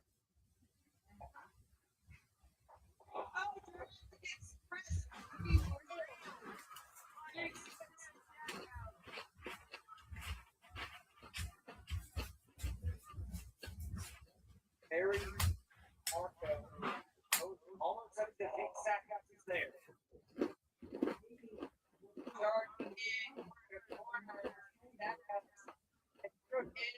Marco's not, I think. A call back to the neck. If he hits this, it's not about career. It's about everyday life for Marco. Oh, Sam. Oh. Oh, we can call it right here. Marco's got one hand. Kicked out at one. Yep.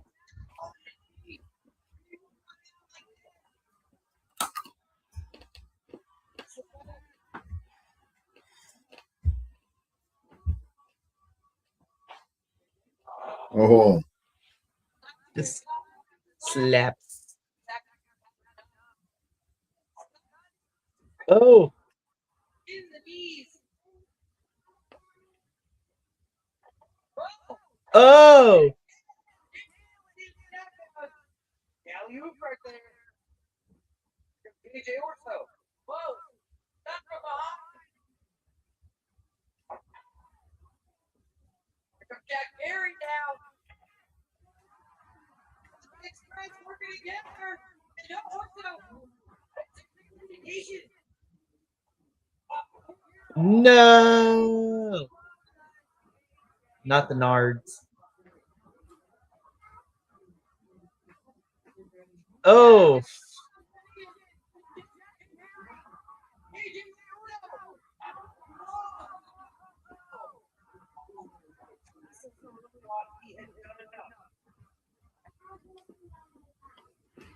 and in the world of professional wrestling, as I'd like to say, that would be a huge pickup because if KJ Orso could pin, was he the national champion? Right? Speaking of which, KJ is staring at the title. Emil.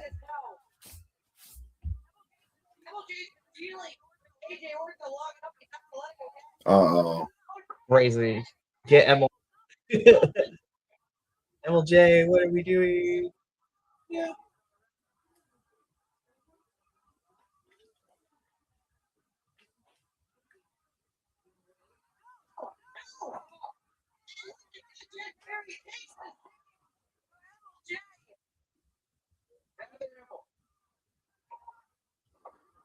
All right, there goes Sam. Oh, wait, what do we got going on here? Across the body. Whoa. KJ and Jack. Emma, what are we doing? Yes. Oh, yes. That's awesome.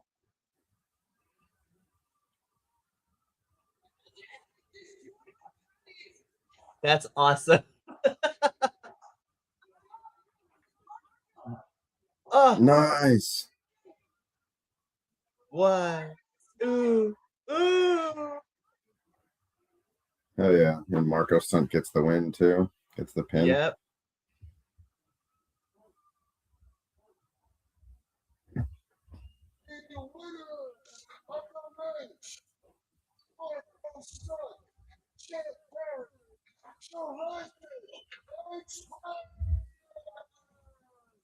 That was a fun little match. Mm-hmm. Fun way to get MLJ in there too. Right? That's awesome.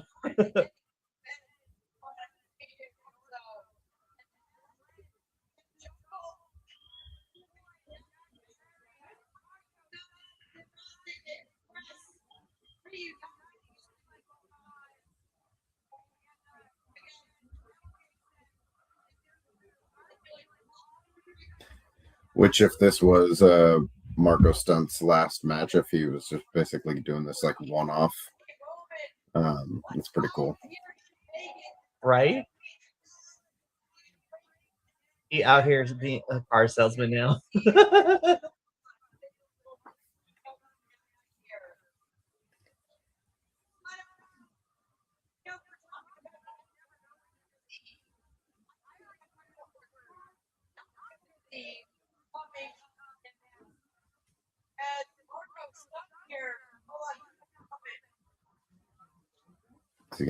Is he gonna leave the boots? Right?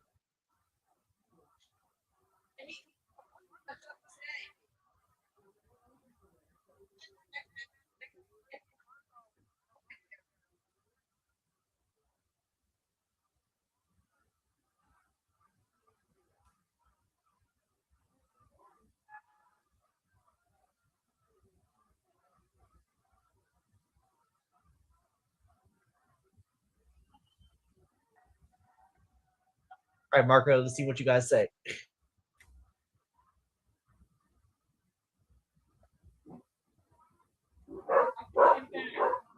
Oh, okay. What do you say? He said I'm fucking back. Nice. So we're gonna see more of Marco. Hell yeah.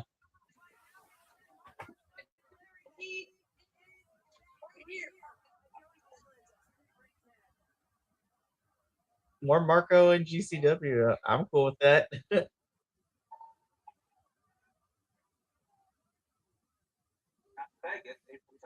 And Scarlett Donovan has been busy this weekend. I All feel of our like she's been reffing almost every single match.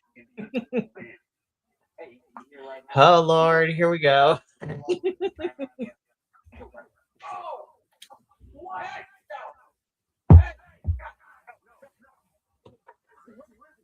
And this is where the sports entertainment comes in. This is gonna be a car crash, Andrew, but I'm here for it.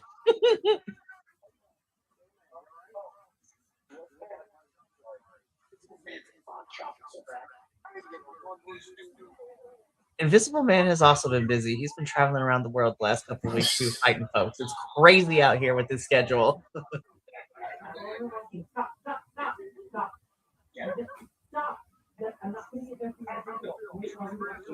Oh my goodness.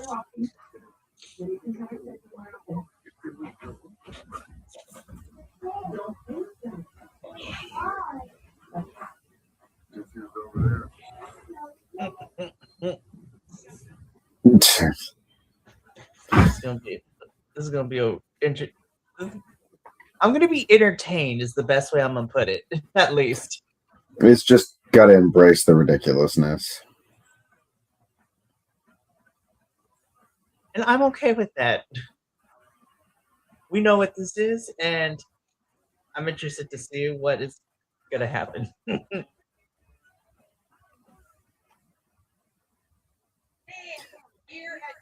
Yeah, man, I wish I could go to the collective. It just sucks because it happens right when we are building up into rehearsals for our last show of the season, which usually my wife works on.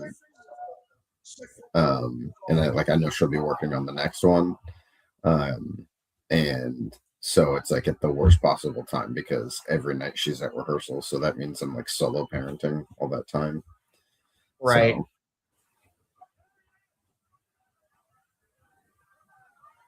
Which is like, well, actually, no, I say this because I'm like, we'll see how collective pans out next year because of the fact that, the Fed is heading overseas for it. So it should be GCW and AEW presents the collective. oh yeah. Have an AEW. I mean, have a AEW pay-per-view during that collective weekend. To be fair, with what they've done the last couple of years with the collective, GCW is doing it all on their own already. So,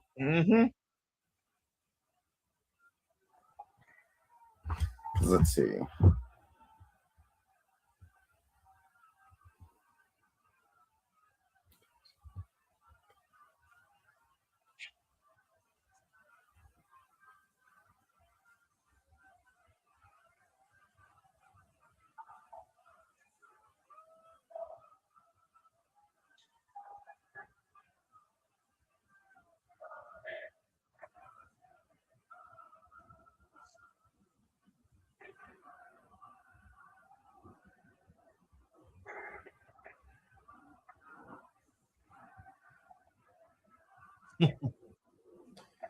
So the collective started in 2019. Wow.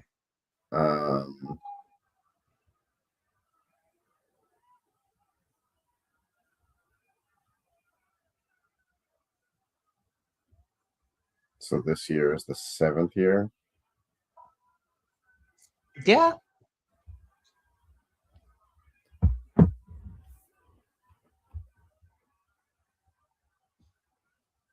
Good gosh, I should have remembered from last year how long Sandman takes for his entrance.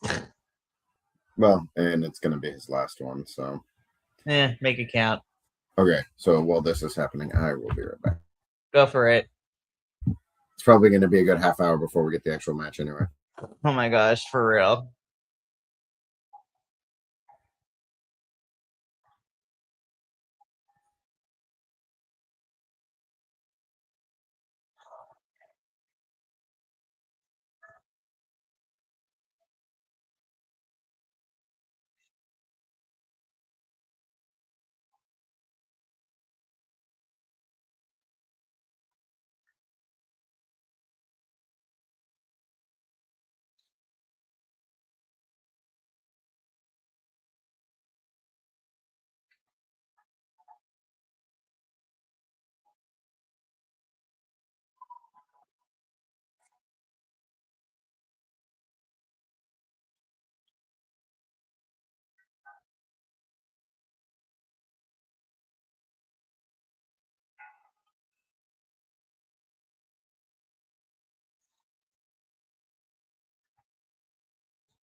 Introducing first, accompanied to ringside by Kendra Willis.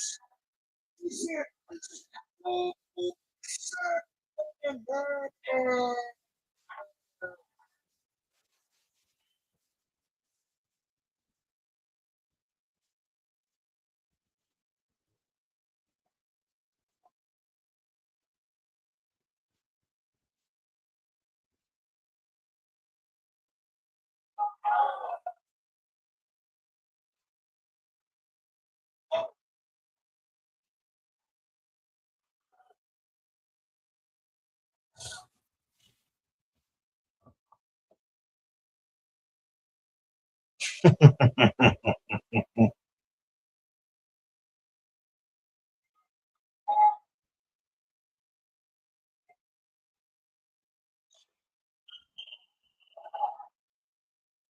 What in the world?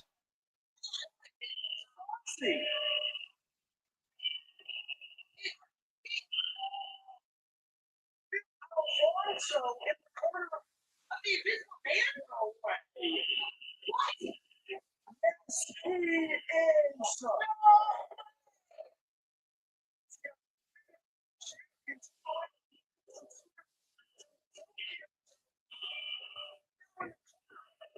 the invisible man.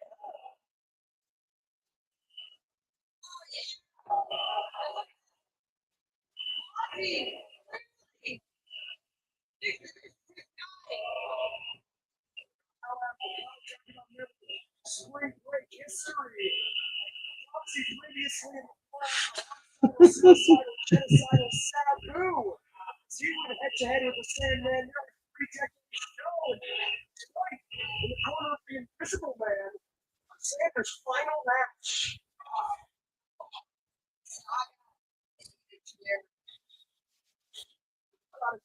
Teenagers,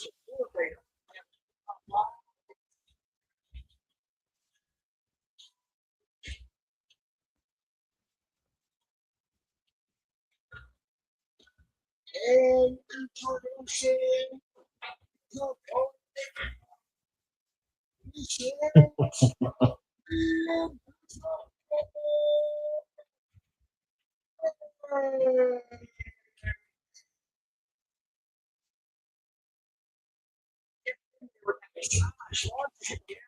introducing the initiated using a staple features the legendary one brother is Spring Break 3. It's called Sandman and the Man and Criminal Court. Never expected to see on public time.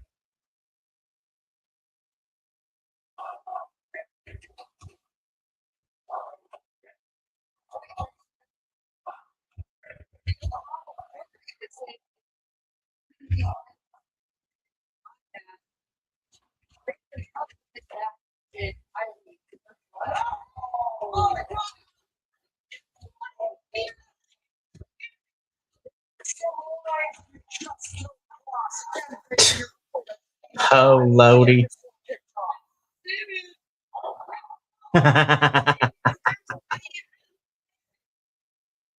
Oh my goodness.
I cannot. Oh, Lordy.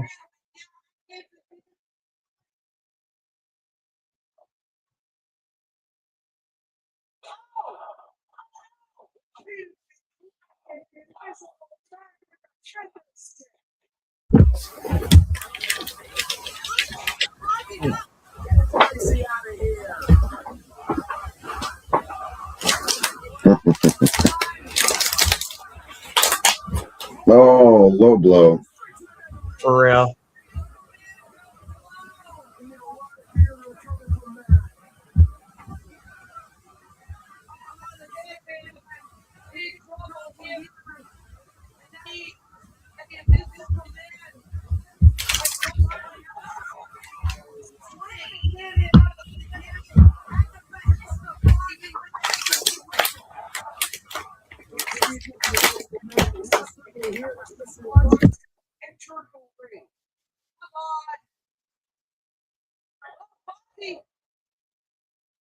Checked it. Oh, perhaps for the invisible man.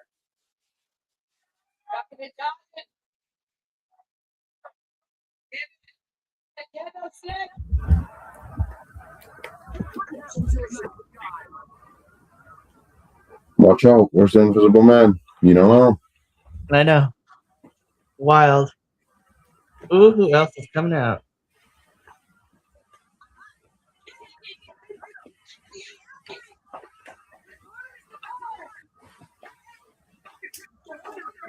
Oh my god. Last I saw these guys was when we watched the 2-day war. They were on the JCW card this weekend. They fought Brothers of Funstruction. Love that.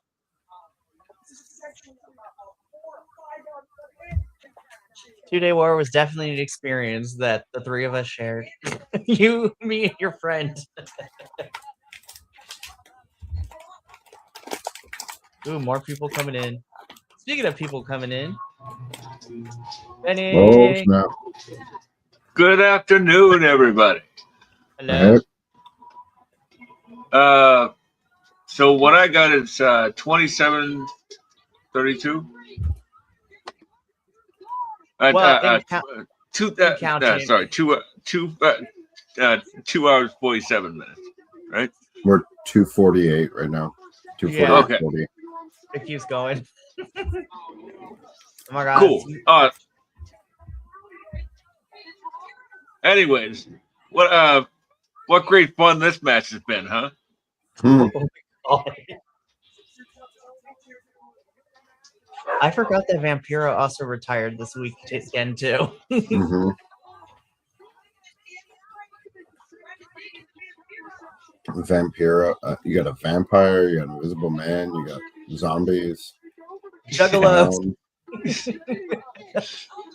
The ECW zombies caught me so big. What a reference.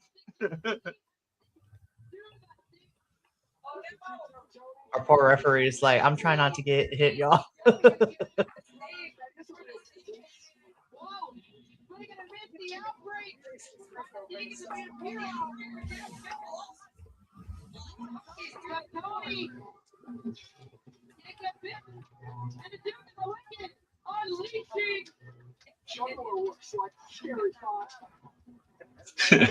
Marlon J instantly lost his pants.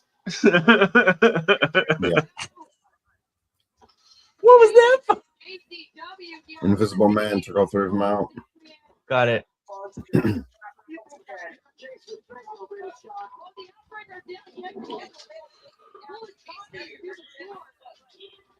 More people coming out. I was just like, all right.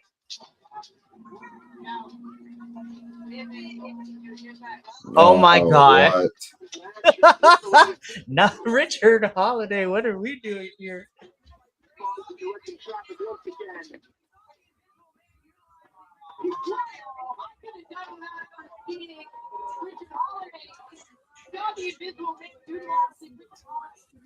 I actually really do like Richard Holiday.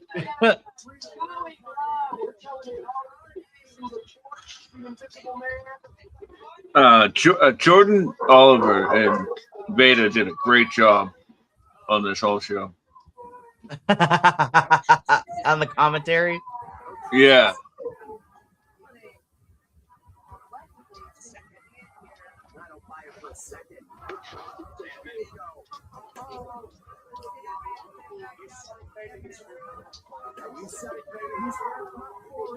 Charging it up.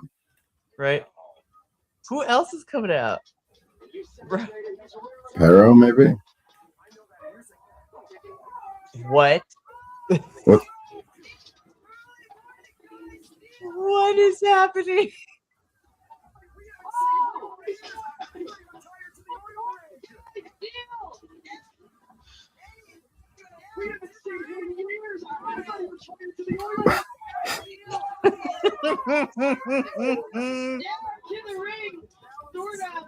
I got to admit, when this guy came out, I was like, all right, I'm a huge wrestling fan, but this one goes over my head. Yeah. Jamil was like, Luther, is that you? Yeah, right. I feel like it's a guy that also is Serial Man in Hood Slam. No. Because Serial Man like makes all of his masks. So I don't know. It's just a wild guess.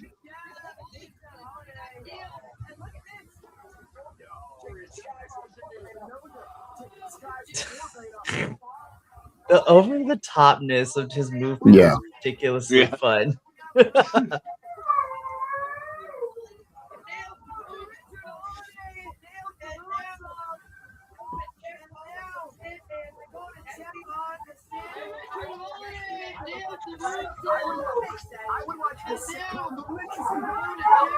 I'm also trying to figure out, like, we are trying to make sure this individual is not noticed or seen by anybody, because who knows, it might be somebody who has a contract somewhere else and be like, no. No, Yeah, right. dragging him across the rope. Right. Yeah, not the rope burn. Oh! No. This is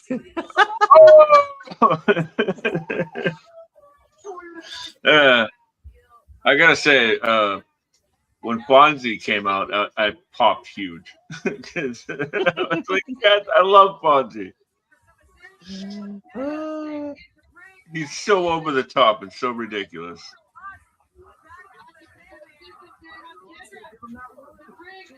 Right down the middle, daddy.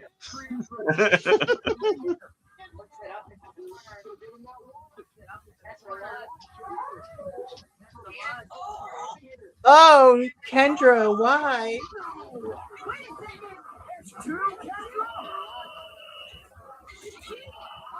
She turned.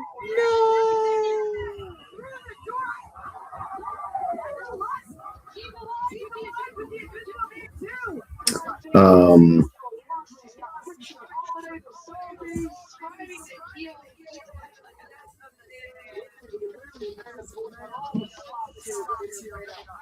If what I'm reading correct, early morning Guy Steele.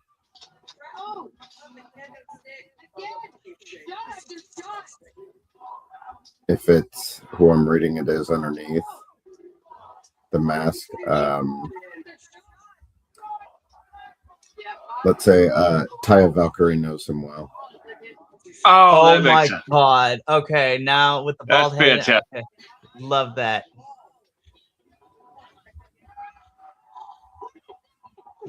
Like, Jonathan, what are you doing here? I mean, hey. What? Oh my God. GCW would be like, hey, all of y'all at WrestleCon, who's available for this match? Yeah, right. Like, all the legends, where you at? Get over here. You want in? We'll pay you. Or do it for free. Who knows? Mm-hmm. You got a break from your table for a little while? Like, oh, guys, let's try not to throw cigarettes at people, especially if they're still lit. Cause a whole fire out here.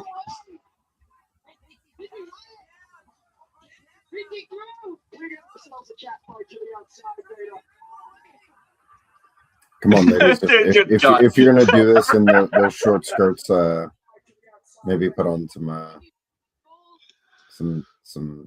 Spanx underneath. What?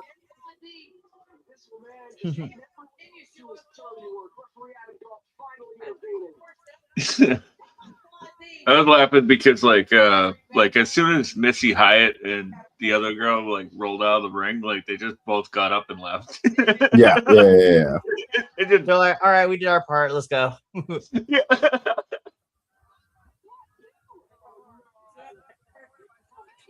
Oh, Adam Oh Gold. my gosh. No.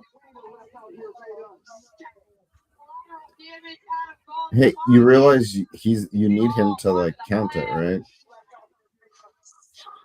Damn it, Dagger's back up to his feet. Oh, part of the plan. That's just back up to his feet. 37 years and what? Another cheap shot. Oh. One for Fonzie. Oh, Jeez. Rude.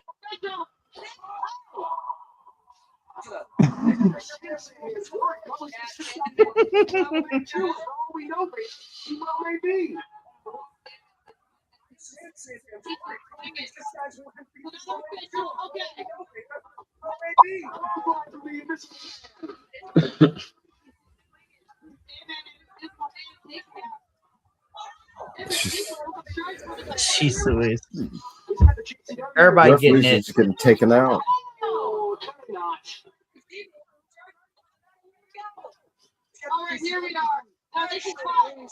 Oh my gosh. Everybody getting it. Everybody getting it tonight.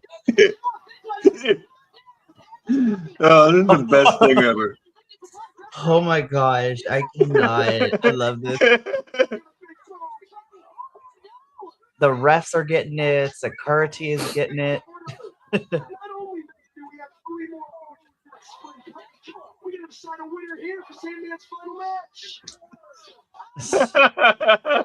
Somebody needs to save us.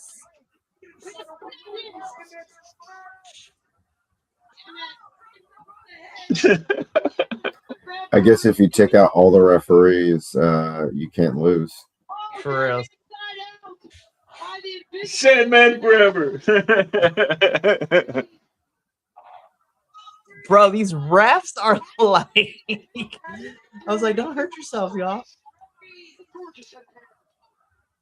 One more ref. Well, where's Scarlett and Max Recon? Neither of them have come down. Oh. Oh, ping pong. Goozle.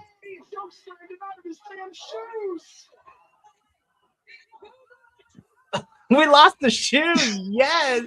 I think he lost both shoes. Amazing. Okay, now hold on. Finally got an official back up to his feet. Trying to restore some order here. Sabu.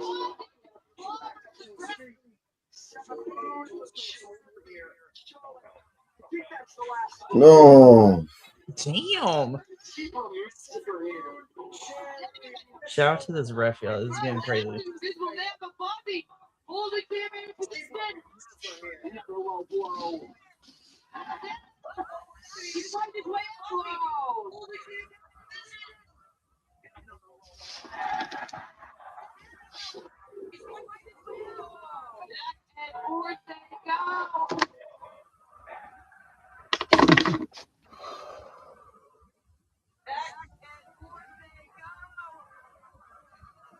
Yeah.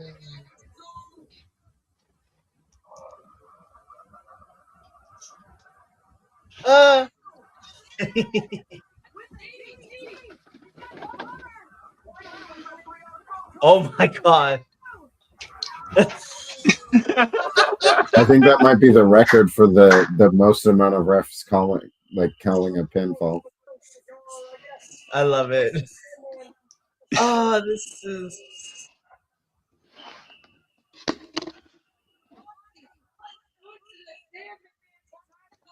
I love professional wrestling, you guys. Right.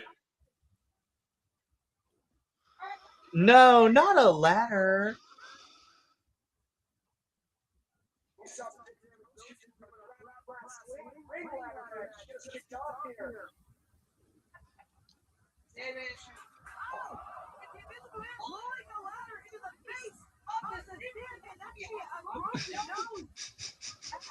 You have to love also, like, again, I'm not a theater person, but like the amount of like setup that they do with the props and stuff with the chairs and ladders is great. Oh my gosh, you guys, it's the invisible stand.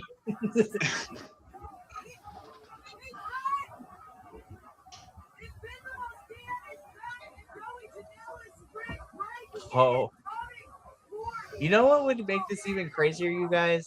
If we get Yoshihiko to run. Yeah, I was just thinking that. Yoshihiko.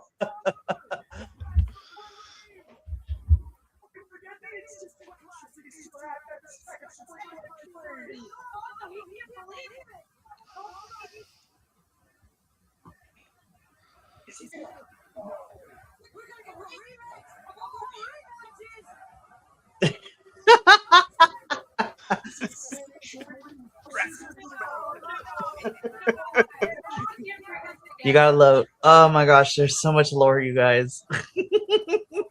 Also, you gotta love the buy-in from the crowd too. Honestly, Oh, yeah, the crowd definitely. makes or breaks it 100%. I did love when GCW went on the Japan tour and Yoshihiko, the matches that Yoshihiko had. That was so much fun to watch. That's a blow up doll, right? It's like a dummy with a face, yeah. Yeah. Yeah. Not a blow up doll, it's like a soft doll. Like, who is coming out now? Oh my god, it's Mitch Foley. My goodness. Oh my god. Okay, best match 2026. This is my favorite match of 2026 now, y'all. Nope. Oh, careful there, Mick. Everybody be tripping on that carpet, y'all. Like, we gotta fix that. Yeah. All week. So, and somebody was tripping on that. Come on, Mick. Get him. Get him. Get him.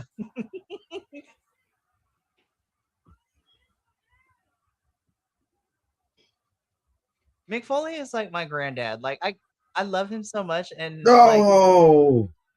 like, Mick can do no wrong in my eyes. Uh-oh. Socko! The ref. Shout out to everybody involved, the talent, the crowd, the refs. Like, love this. Yeah, right. Yeah, this ref, I don't know his name, the guy from GCW, but Adam he's been Galt. pretty good in this one. What's his name? Adam Galt. Oh, okay. Their big three He's got refs are Adam Galt, this guy, who's this guy, the guy with the beard, which is Max Recon, and then Scarlett. Oh yeah.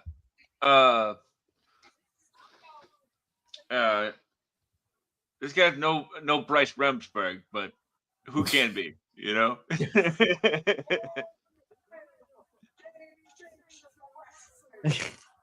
I love Socko. It's great.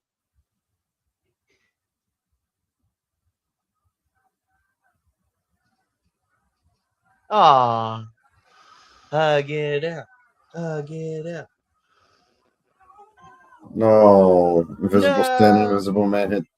How dare he? That's just rude.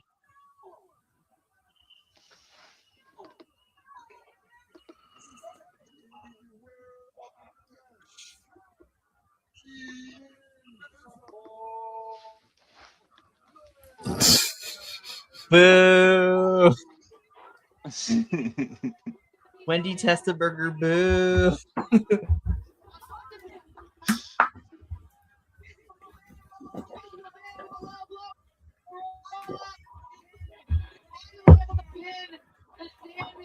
Combining the two most devastating moves in professional wrestling. For Low real. blow and the roll up. Gosh. No, for real. Y'all need to fix this carpet. Like, what is happening? Like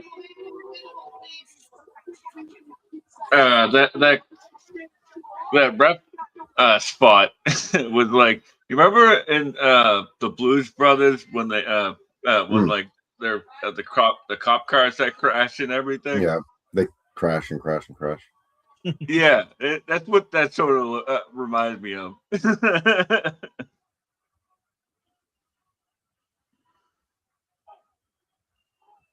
Or like the movie Bullet with Steve McQueen. Yeah.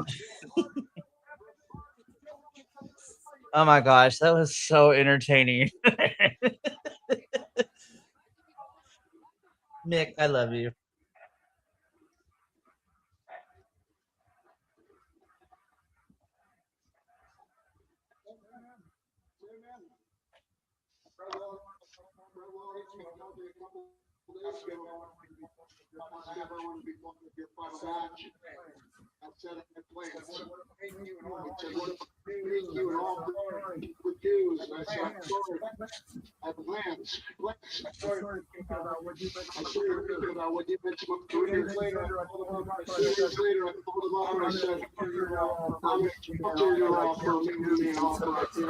He said, "What's it?" I said, "I'm coming in free. I'm coming in free." You and I, we never really liked each other. But you meant a hell of a lot to each other's careers.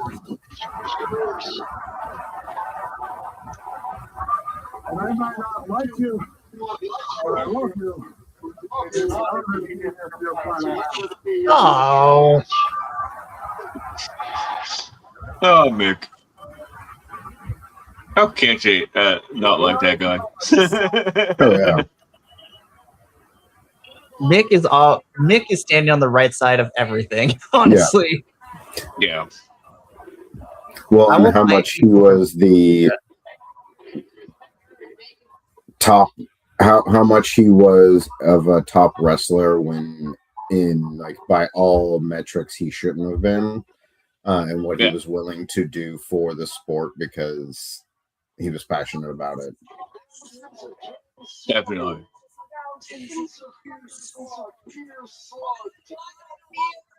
One final beer. I love that instead of leaving his wrestling boots, he just leaves his beer. That's Sandman for you, you know. Look at all the refs still down outside. This was freaking entertaining. I was like, yes.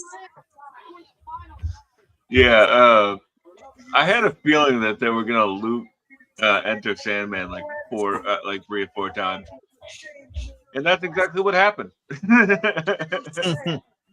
And I wouldn't want it any other way. As a old school ECW fan, this was fucking awesome, man. Well, and I was very happy that I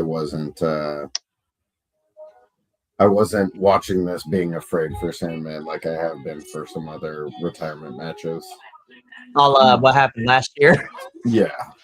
God. Joey and Yeah, I thought Sabu, he like, busted his head open on that concrete floor. Oh, I was just like, oh my god, you guys. Well, if there was anything I could say about that match, is that like Sabu was like always my favorite wrestler. So like seeing him do all that crazy shit, that was just Sabu, man. That was just Sabu. Yeah. It was, but it was also like a 60-something-year-old Sabu. Yeah, that's true. Like I remember, like when he had when he was like the special guest enforcer for like an AEW match one time. Yeah. And like he came out and just like put somebody through a table and left. Yeah. like the guy's ungovernable. You know what I mean? Yeah. So if there's anybody that lived the gimmick, it was that guy. Oh, 100%. I was there for that Effie. I was there for that Effie and Atticus. match.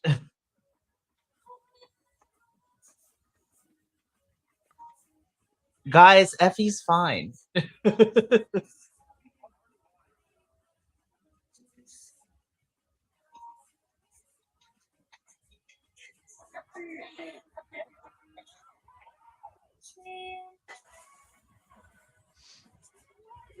If we really want to talk about it, we've been building this since like the end of 2024. Yeah. Yeah. Crazy. Long-term storytelling. Who knew? Well, there was a big layoff in between, so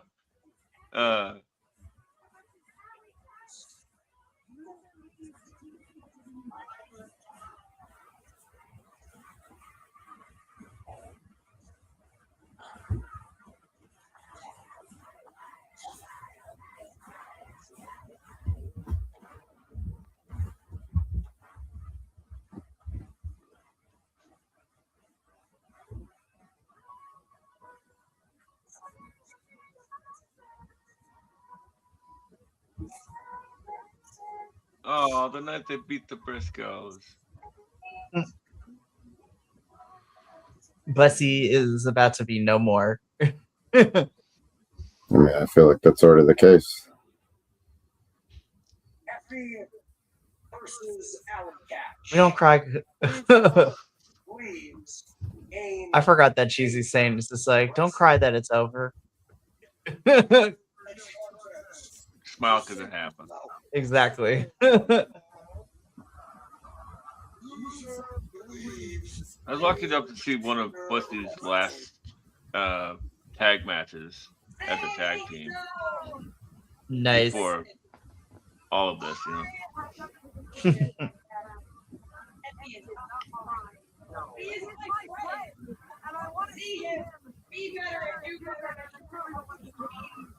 GCW, even before for Allie, this is a match, and I wish I wasn't here for. I wish it wasn't happening. It is. It's going to be a great match. No real winners in this ball, only losers.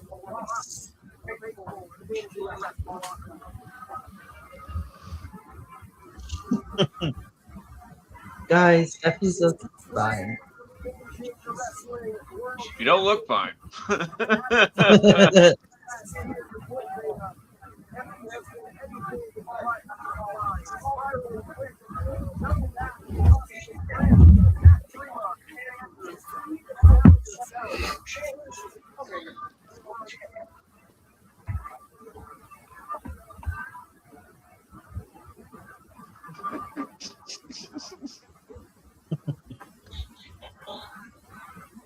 Right now, I'm just like watching it without the sound on, and like just watching Effie and like his mannerisms walking around the ring. It's pretty funny stuff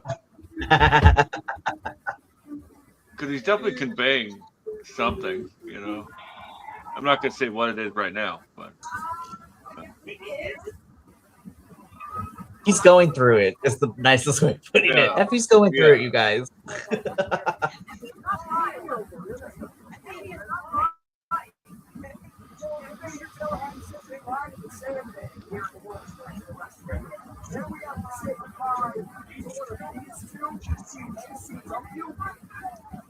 Allison J. Cat.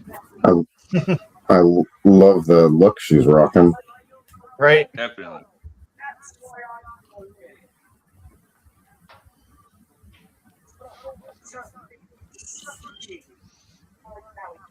Allie's definitely stepped up the gear game, like since she's come back. Not that it was bad before, but you know. Mm-hmm.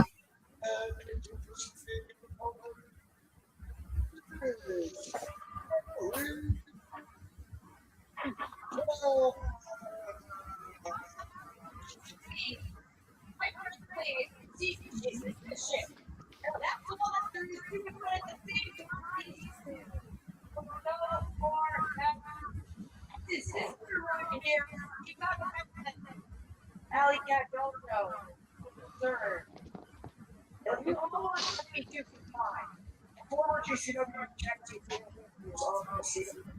Just tag members, just friends, or family, twisted sisters, and then some. These two professional wrestlers, they are right. They changed the game, Beta.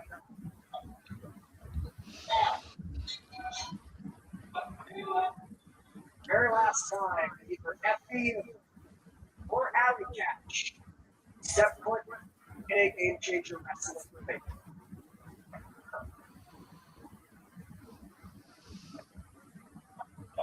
One thing said.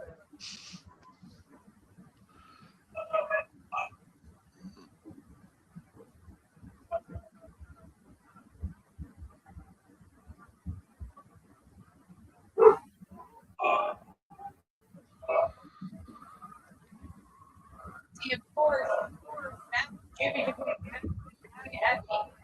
Alex back. Briscoes.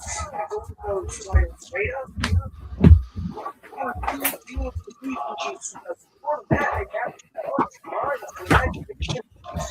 He's doing all this, and you know Effie's going to be the first one to do something underhanded. Right.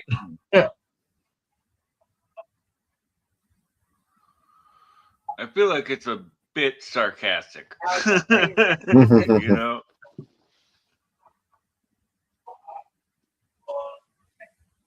Oh, I see you, Happy. Almost to the ground. It's not just months of pent-up frustration, it's years of pent-up frustration. Oh, careful with this one. Can't do it. We can look back. I know y'all are friends, Allie. I truly understand it. Almost became. Well, also that's how she blew up her leg. There you go. Connecting. When you can't go above, go below. That's a beautiful callback right there, though. Mhm. The magic of wrestling, you know? Oh, charging. Happy was retreating back to the locker room area. I don't know what happened right there. I think she Yeah, like she turned like around. went at a fan. Oh, Yeah. I wonder if they like Rightfully touched her so. or something. Yeah, she probably smacked her on the ass. Rightfully so. Which Can't I do heard that. happened to was it like Oh. Indy Hartwell or something? No, it happened to Elena Black, Hmm. formerly known as Corey Jade. Like, That's what it was. Corey Jade. it was, yeah, I was just like, what is wrong with people? It's like people don't learn. Yeah. Shout out though to her boyfriend, because Casey Navarro was not having it, and neither was Diamante too, who was around for that as well. Well, rightfully And- so. Because and hell, the if security you, ain't going to do anything, so yeah. sometimes you got to handle business by yourself. Shout out to Casey for being an incredible boyfriend and stepping up, and also shout out to Diamante, because me personally, I wouldn't fuck with Diamante. Oh no, I'd rather have to deal with No. KJ than Diamante. Yeah, Casey, I was like, okay, it's Casey. whatever. No, but if I see Diamante, I'm like, nope, we're done. Bye. Oh, Allie. Get it, Allie.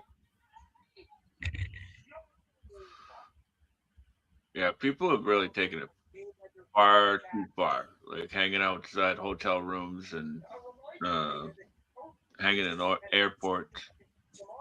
Well, it's I mean, it's the same stuff that's been happening to actors for years and stuff. It's not only do they see them on TV and they forget that they're not just characters, that they're people, but they also like behave like it's like they owe them something, or like they have a, it's the stalker mentality where they think they have a connection with someone or whatever. And it's like, no, dude, like they're real people, they're performers, but like you don't get to like behave like that. Like, yeah, it's just not normal, man. Like, and the parasocial relations is getting crazy out here. Yeah, like the social media aspect of it, like, really hasn't helped anything. You know. No, and we've seen it throughout the last couple of years, but even recently too. Like looking like the amount of time, like again, this happens to everyone, but like the one that comes to the top of my head that recently happened is just like the amount of times that Rhea Ripley has had to deactivate her social media accounts because people were just being weirdos and not Yeah. fun. Yeah. Seeing that thing that happened in France to her was terrifying. Oh Lord. And I know he Uh, can't be there everywhere with her, but the few times that Buddy Matthews has been with Rhea during some of these things, that's also another person I was just like, nope, we ain't dealing with Buddy because he'll break me in half. Yeah. I don't know what happened with my camera. Like, it's just crazy. Especially like even like people like even go as far down as like people like sharing photos of wrestlers' families. Like, oh my god, this is so sweet. It's like you don't know them. Take that down. Like, so creepy. It's like with anything. I love this. I love being a part of this community. Oh, Allie with the chair throw.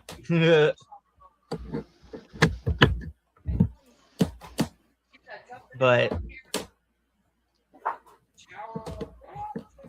people gotta do better. This is like the through line of this. We gotta do better. Yeah. All right, I might be right back. Okay.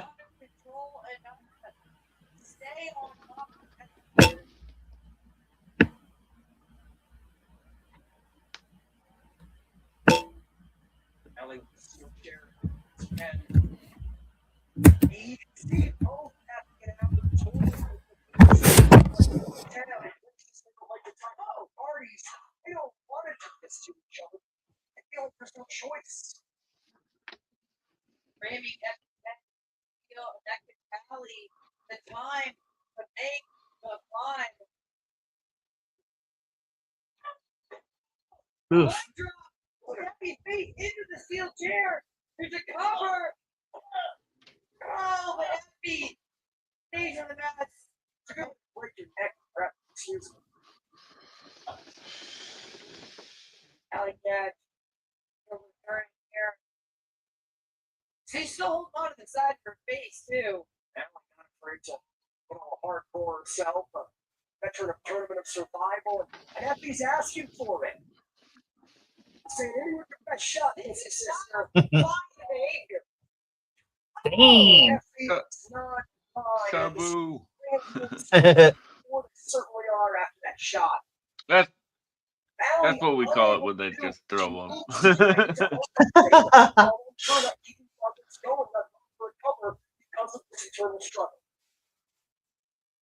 Well, Effie's bleeding.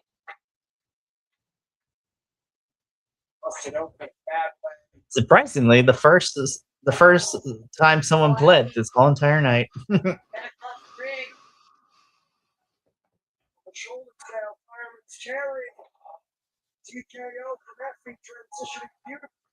I know we're watching this match, but Benny, my goodness, that 6-man with the Rascals and Busted in the Brain and Marcus Mathers. Woo, child. Oh yeah, that was really, really good. Especially like that last like 7-minute sprint. Yeah.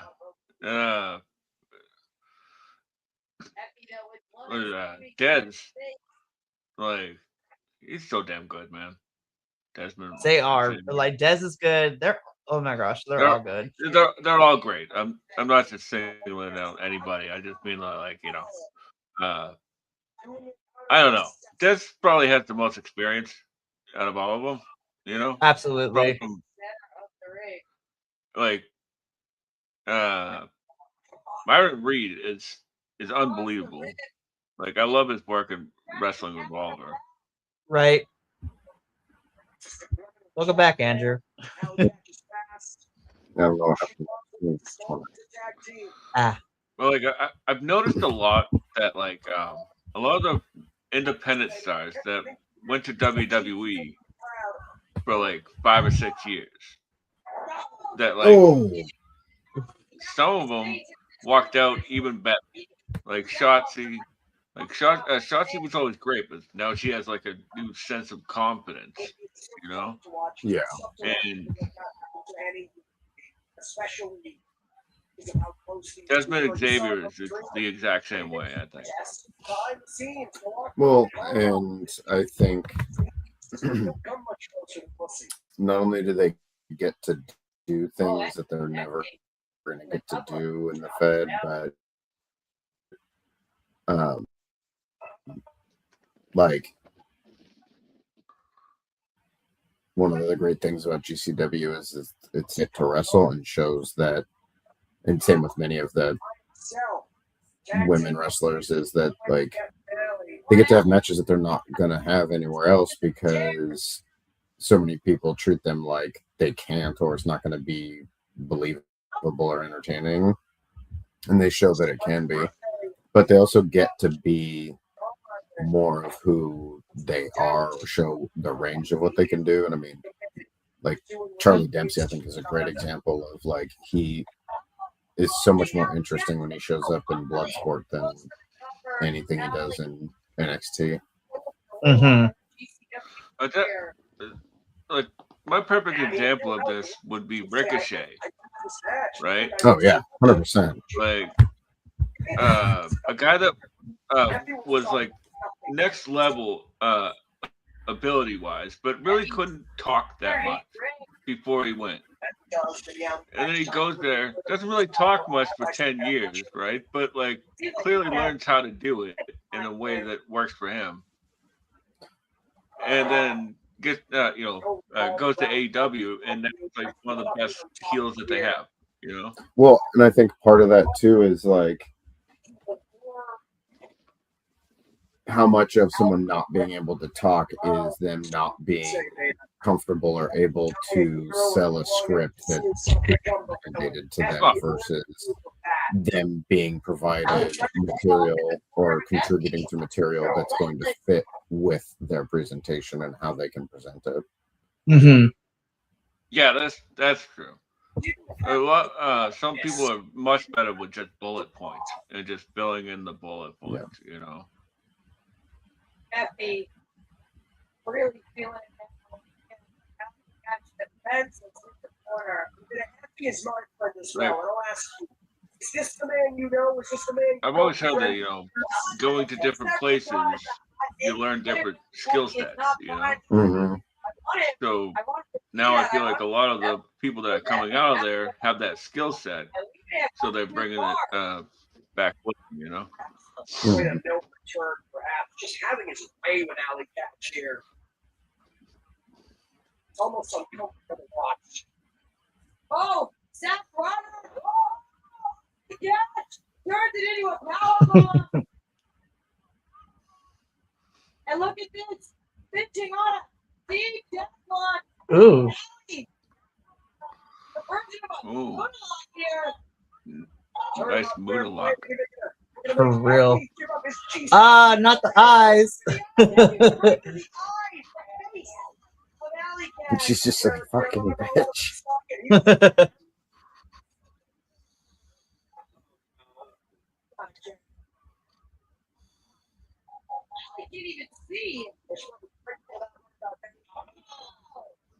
Not the rear view. Oh, those are full cheeks out. Okay. It's a full rear view.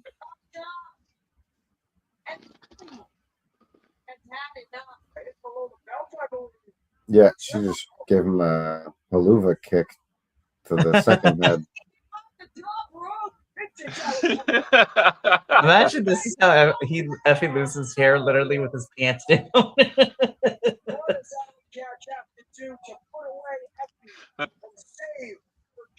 Is that supposed to be like an eat defeat? Like off the top? No, it was supposed to be the Pele kick. She does that where she'll do the arm wringer and then jump back and hit him with the Pele kick. It was just where he came in. It hit him in the chest instead of the head. Ah, I see. Ooh. Effington. Effington, what are we doing?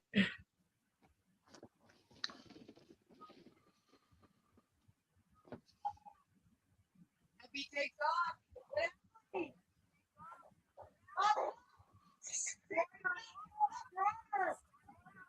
Oh, Happy rolls through.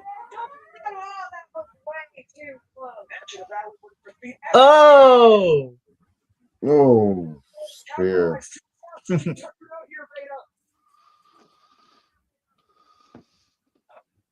Too tuckered out. I haven't heard that since I was like 5. Case scenario with no contest, they both get to stay. You know that happens. Guys, we know that's not the case. There are stakes to this. There has to be a winner and a loser. Oh, damn.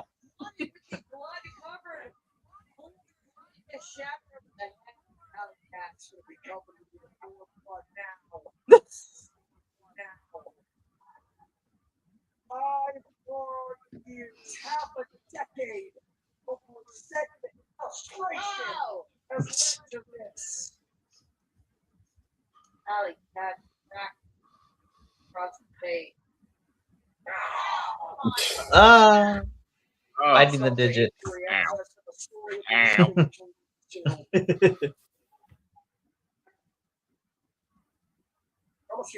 Those things in wrestling where you're like, yeah, that's happened to me, so I know how that feels. Like, like Oh no! No! Oh! Oh, under the chair and tables. Or, yeah, doors. yeah, that was a high angle. The one, too. Ugh. Brutal impact that pile of debris. He slapped himself in the face now. Remember, whenever guys came back to game Jake Wrestling, first was after injury, coming through champion. If Effie wins tonight, takes that from her. Screwdriver from under the ring. Same screwdriver. Grand supporter. I was just thinking it's funny because Effie has kind of gone down the Mance Warner route now. That's great. Sometimes Effie has become the villain in its own story. You either die the hero or you live long enough to become the villain. Exactly. Yep.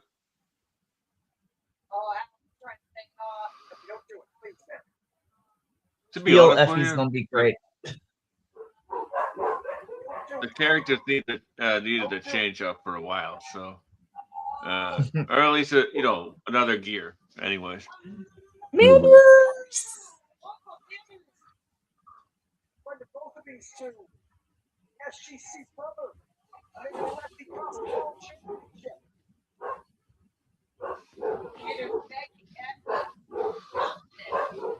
Manders has kind of been the Jiminy Cricket for this group. Oh, no! Happy right in the eye. Not Manders.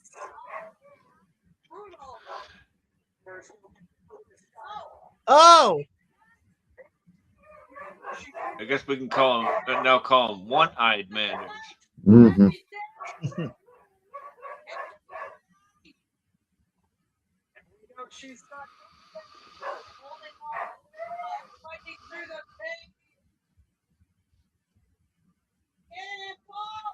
Oh!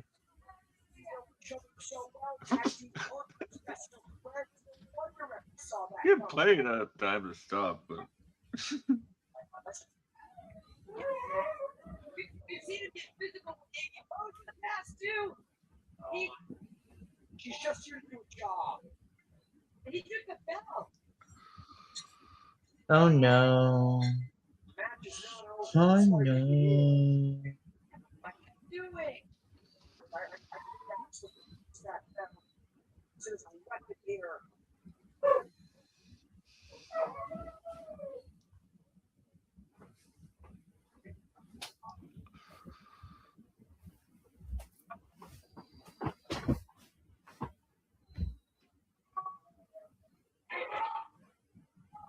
Nope, who's that back there?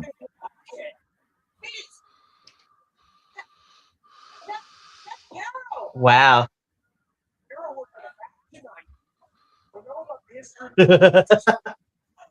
That's crazy. The fact that Pero is trying to be the voice of reason when he does like all the shit that he does. It's wild. Yeah. But I Also, love- Pero dressed like this, teamed with Oh, it was- CPA. Right. Oh, shit. Sort of meta, you know? 'Cause- Ew. Oh, damn. Allie's bleeding from her nose. Yeah. Ugh. That's right. I remember at Big Gay Brunch, she had that Ah. nose bandage on. Yeah. Just as he has standards, just as he has work, just as he no doubt still wants to advocate.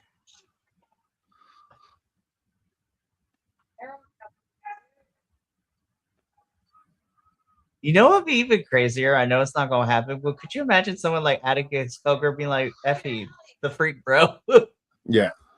Agus Coker comes out and he's like, dude, you gotta stop, man. This is crazy. It's just like, listen, I do a lot, but this is too much. Like,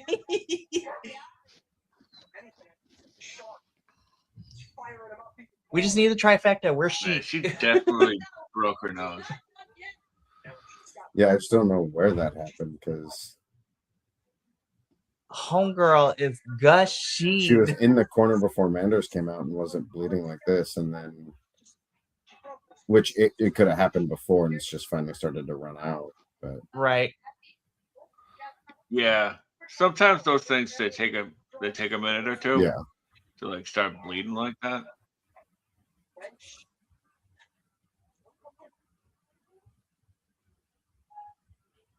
Yeah, like Watch Yeah. out, that's how Warhorse Right. got his face torn open. Yep.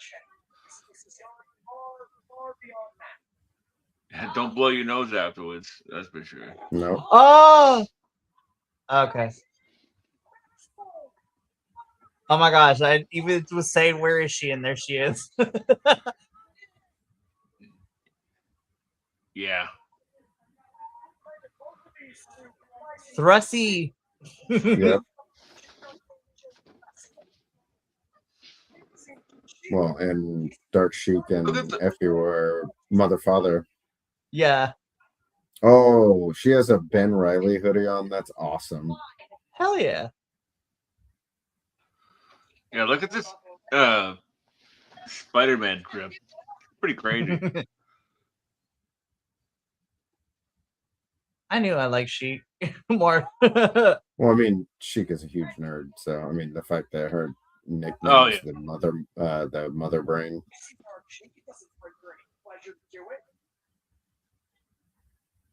I love the way that this bag is situated, Sheik. Like I need to figure out how I can get one. Well, it was on her hip until she swung on Effie. and then Right. Swung around, but yeah, it's like a holster style. Keep that extra security. To do what she has to do, Allie's covered in blood.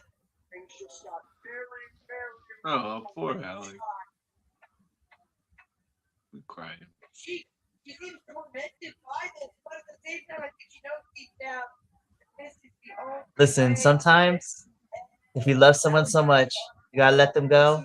And in wrestling, you gotta put them down sometimes. Yeah. Allison, come on, get it together, girl. Oh yeah, you can see her nose, how busted it is. Lord, Yeah. Niagara Falls out here, man. You I see her swear. eyes swelling. Allison, come on.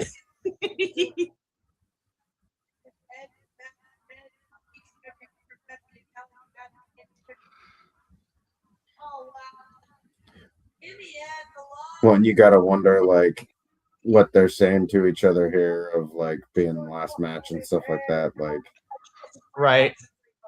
Like the true emotions behind everything. Oh,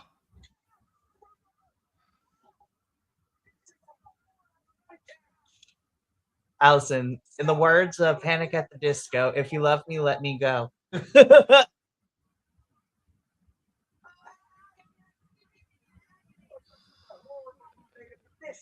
is all too real.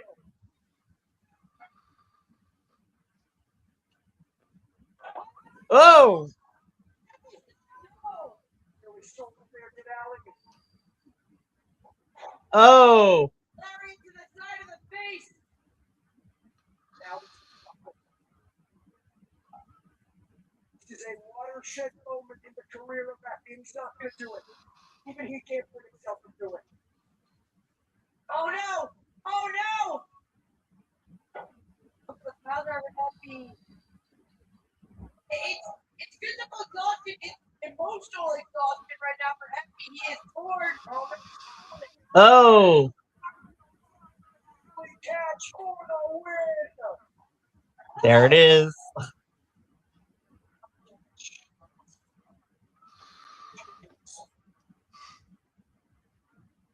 Effie heel turn.exe has finished uploading. Yes, precisely. Now Yeah, now where are we gonna see Effie go from here? Is the question. Right. He doesn't look happy about it though, you know. So like,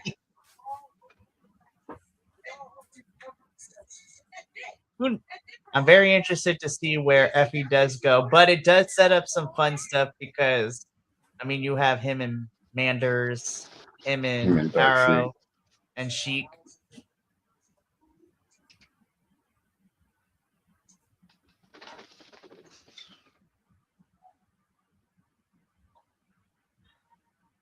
Well, and then obviously what's going to happen with Allie now? Where's she going to go?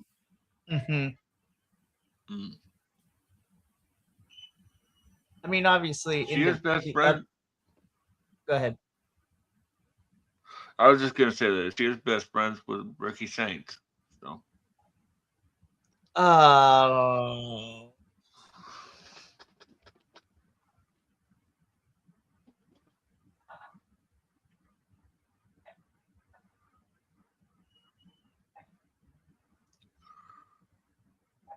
I mean to kill the vibe.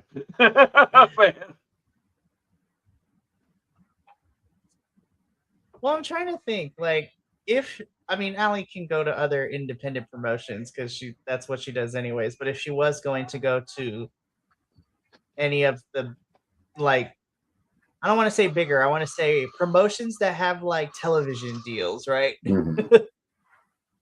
Of the 3 in the United States, I was just like, I would prefer her to go to AEW.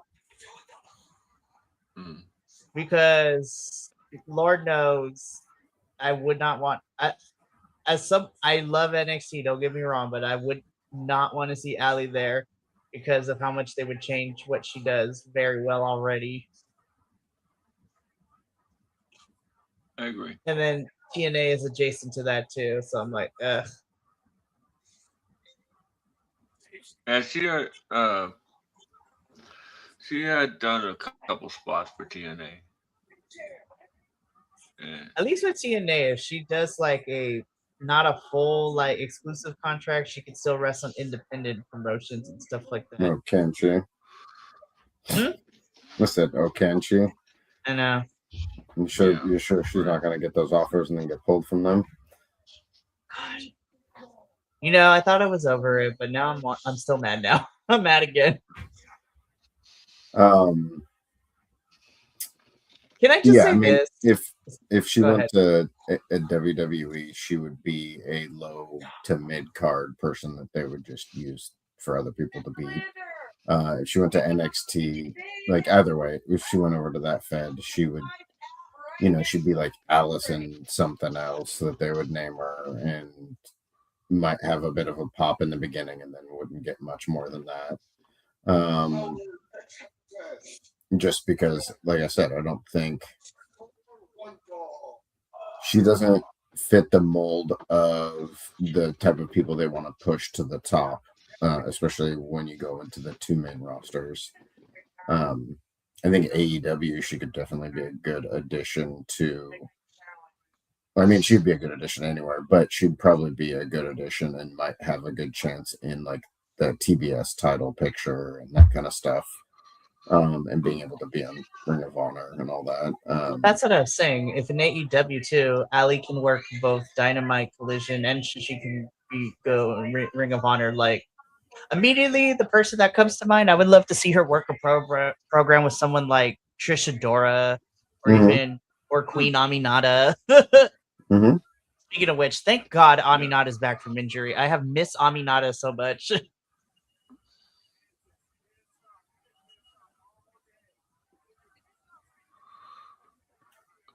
Steph, I love you. Let's see who we get. Here's Marion. another ball dropped by TNA.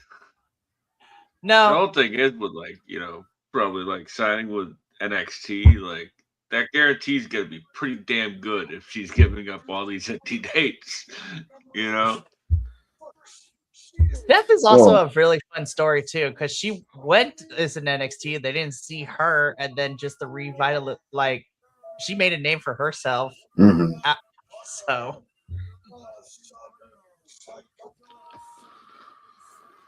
but yeah, back to what you were saying, Andrew. Be like, this is another one. Nah, LOL TNA, y'all fucked the bag up real bad with these two. Yeah.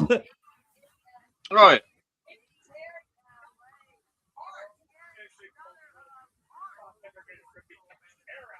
Master was always someone that I was like I could see in AEW. 100%. Like that matchup he had with Mox was friggin' amazing. But I mean, he's got that like Briscoe-esque modern Southern kind of cowboyish, kind of country boy kind of feel to him. But then he's also a phenomenal heel. He is. He's up there with like MJF in heel regards. Oh my God, Megan, I love you. Yeah. He's another one too that I put in the same category of just how much I'm enjoying Megan, like Bianca Belair, following her from when I first started watching GCW to where she is now. I'm like, Megan, you rule, girl. And she is someone who really shows like non-gender structured wrestling, because she has had phenomenal matches with almost the entire GCW roster and people who have come over. Not to mention what matches she's had with them when she's went over to their turfs too. Like,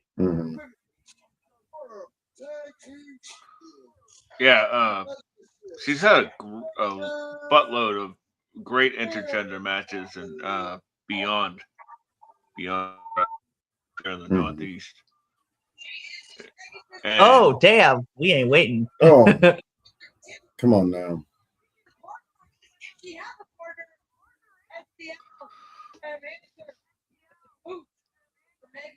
Yeah, well, I also it's not going to be Joey Janela. Yeah, we know it's not going to be her. It's not going to be her boo.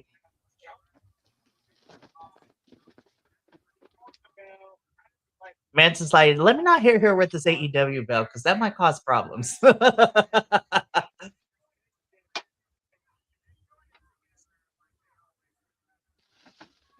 A Steph Megan feud would be fantastic. People are losing their minds.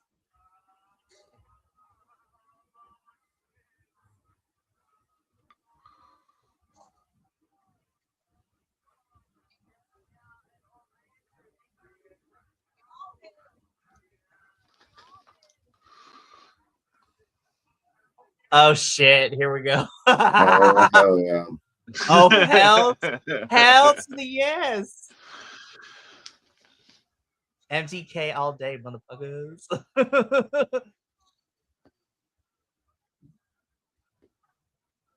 The fucking god of this shit. Not anyone I would have expected, but it also makes sense with Mance Warner. Right. The history those two have.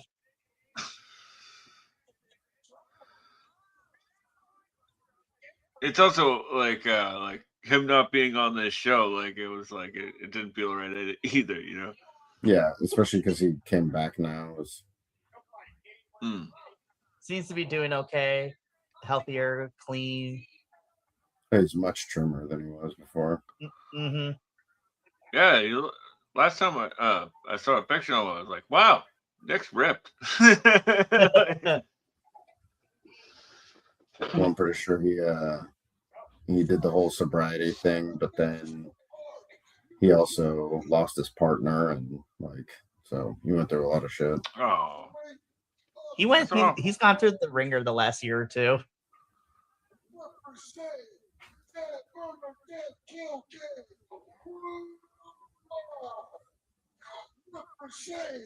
For all his force, up in the fucking cell. He's so fuck. And look for shame. A motherfucking hate club. Understand peace. Big name hatred. Love that Gimel is still talking and they're just like, we're just gonna destroy Mance real quick. yeah, very New Jack.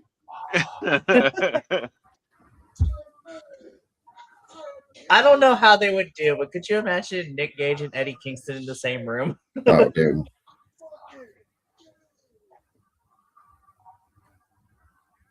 Or put them together as a tag team.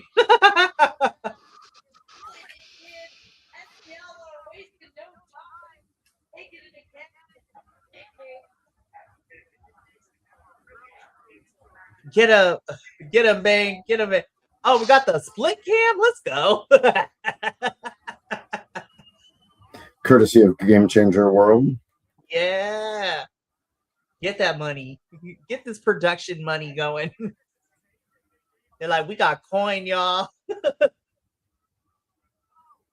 Huh. It's good they finally found money.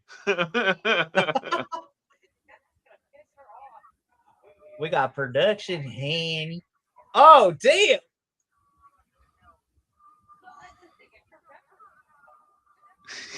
It's like, we got chyrons, but no sound. Oh, Lord. Also, I love you, GCW. The only complaint I had about this weekend is the amount of timers that we've had to wait through. I know, right? And then like the show finally starts after like 45 minutes, and like the microphone's still going up, up. It happens, you know. I'm just joking around.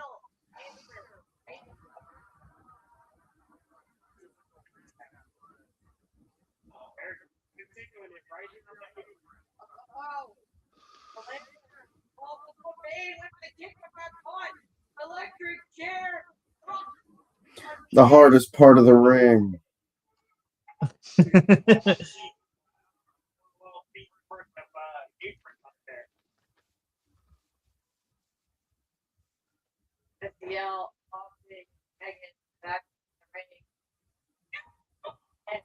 Oh yeah, isn't this a tag match? They're like, oh yeah, follow the rules, kids.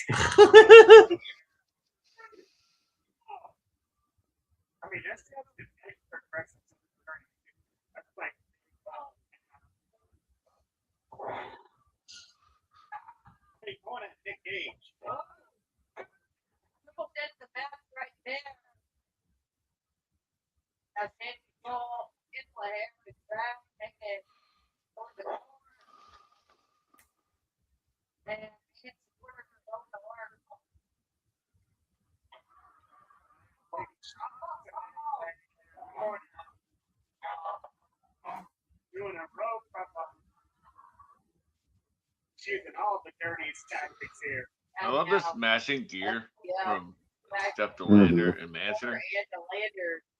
But like it's we love when couples match here. Protect your couples, tag teams, whichever. Look like a unit.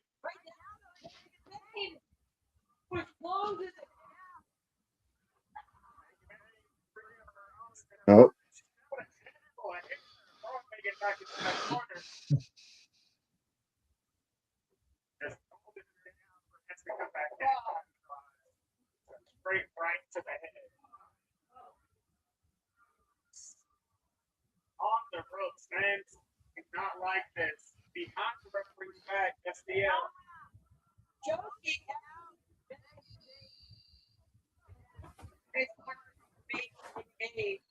Oh, on the fingers. Just stepping on. And biting. Not the nom noms. Steps back in.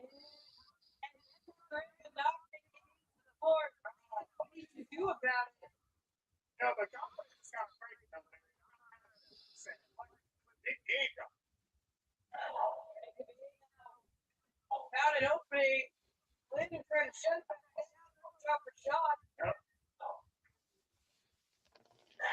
Oh, make it. Whoa, Linden's countered. Jason's behind with the hip back. Right on her. I can ride on her with a big forearm. Can I have another run after? Take it back. No. Through the face. Oh, it's back up though. Claymore. Finally got set to land and chin off. Big boot in her face. They gave waiting to see if they can make that.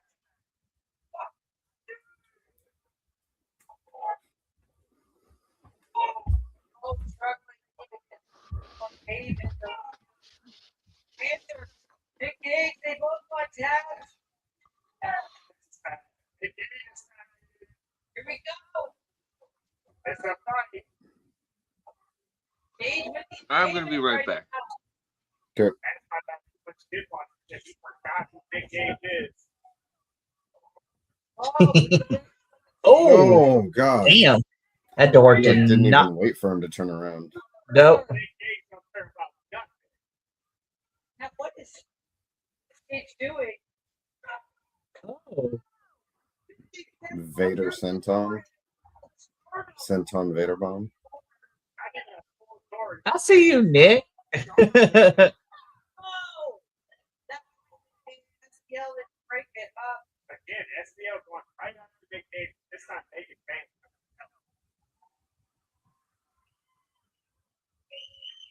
Locking him up here. Whoa! Nice. Whoa! Wow, same time with the Falcon Arrow. They both put people out with that. They get slapped out. Oh, we're gonna get paraphernalia. Right? Slide out. I know what time it is. Like more doors. Four shards. Some kind of violence.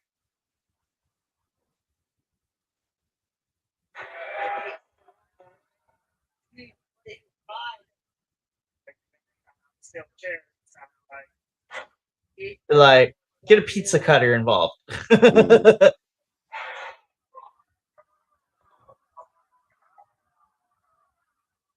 want you fighters, you need all the energy from the GCW crowd. You should do that in and it hit Nick Cage. Turn. It's work Like, oops. with the chair. Stiff shot to the guy from Memphis. And Gage is down once again, Yeah. showing that power. Ooh. Big Gage down hard. He's out of nowhere brings it up. The last second, make it bang, break up the count, make it bang up the front.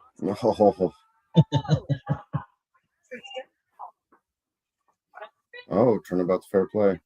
Yep. Even the score. Big Gage and SBL face to face, throwing blows at each other.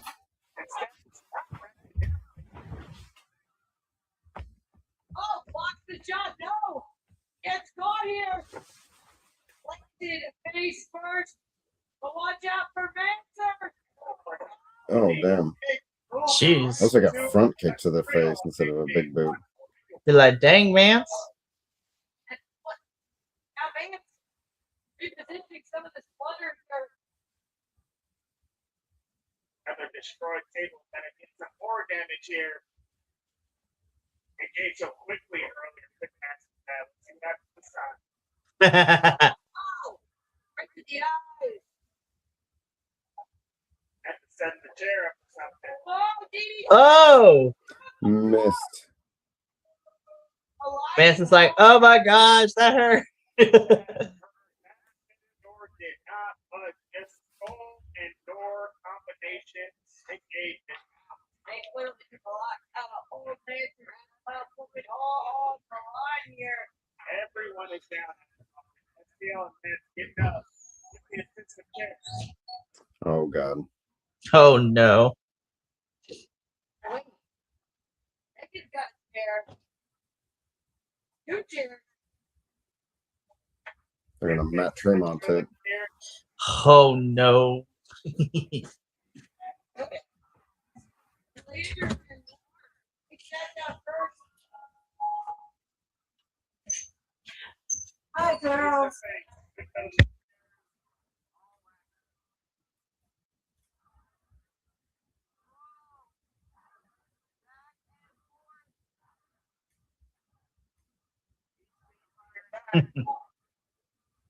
Boom. Oh, Corey, what gauge is that? Continuing out. Popping those chairs.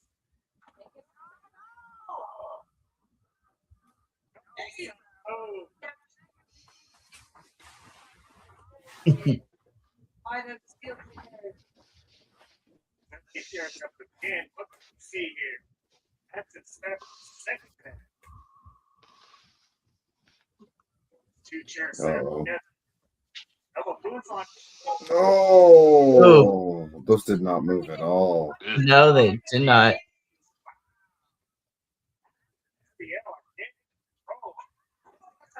Chill.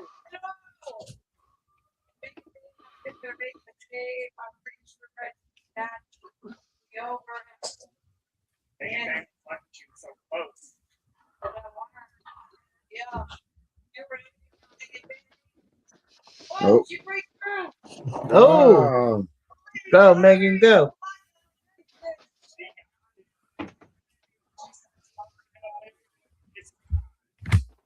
Pull it. Engage back up. Keeping him in the fight. And they get the double boot on. Oh, nice. Double choke backbreaker.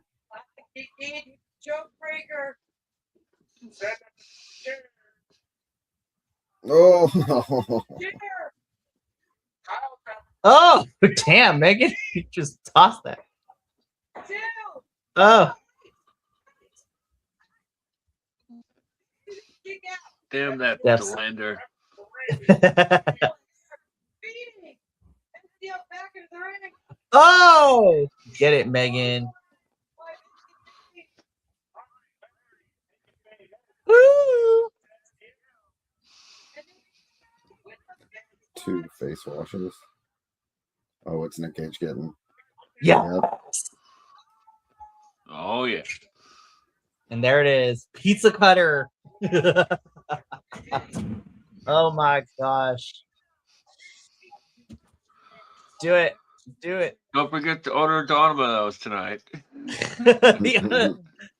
Guys, I would like to thank today's sponsor, unofficial sponsor, Domino's.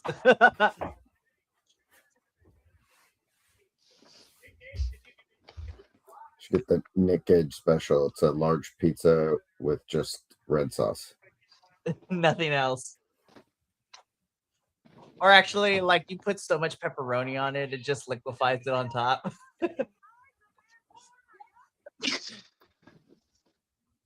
Oh, Oh, no. now I want pizza. Thanks a lot, you guys. Pile driver. Oh, there it is. That was fun. Matches and A lot of matches ended by pile driver tonight. Yeah, to be fair, in GCW, a lot of people's finisher is a version of a pile driver. Right. That's good. It is a cool move. And it was banned for a very long time. So it makes sense. Pushes through.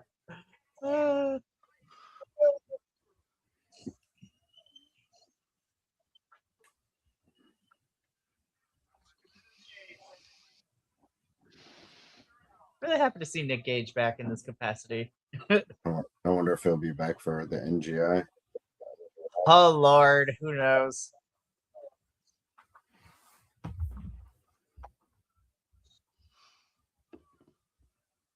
I forgot Tournament of Survival is coming up in June too.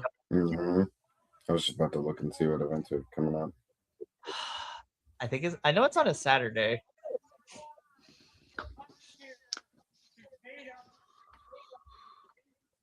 Hold up. Oh, it's the 26th. 26th, we have JCW opening day. Mm-hmm. Tournament of Survival is June 6th. And then Cage of Survival is June 7th. Yeah.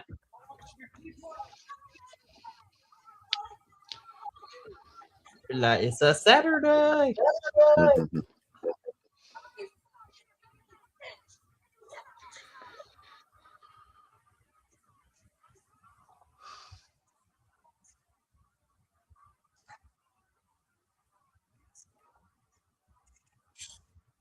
Hold up. Defy had an event on the 10th?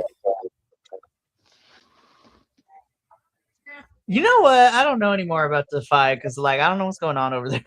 Because I didn't see it on Triller, so I don't know if it's actually. I don't think it's on Triller anymore.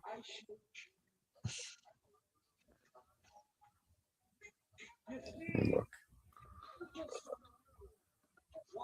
Yeah, Triller seems to be in its depth throes.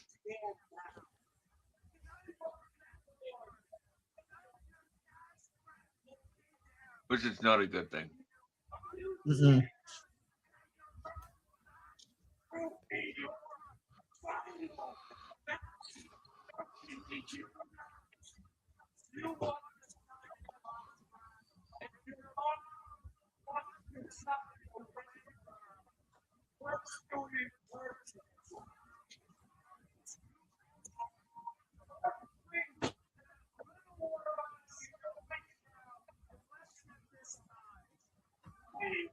I love that typo negative hockey jersey that Janela.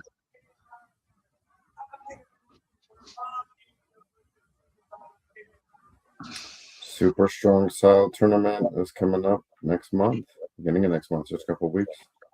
Yep. May 3rd and 4th is the tournament. Yeah. Mm-hmm.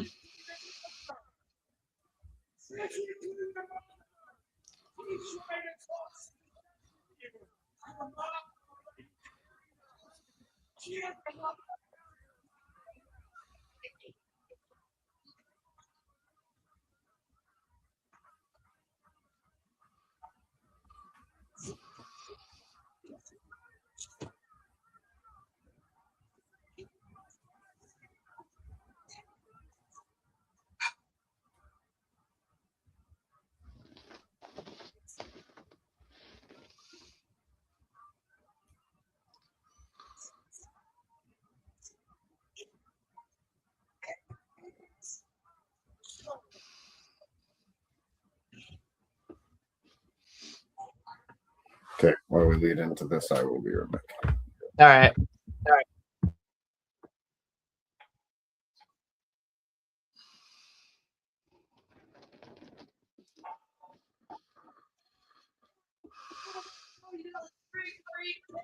It's Joey Janela himself taking on Cody Lee Jr.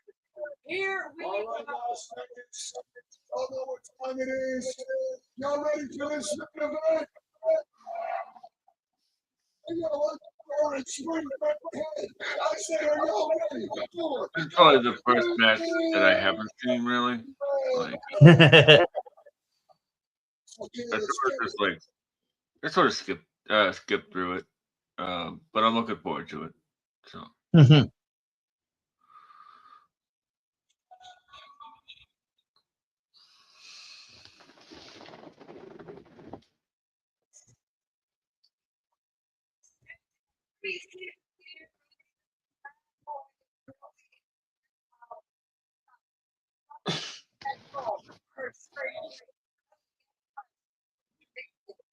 Next year,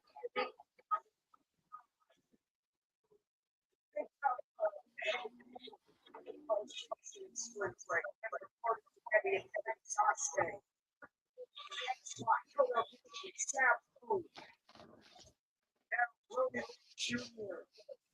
Next,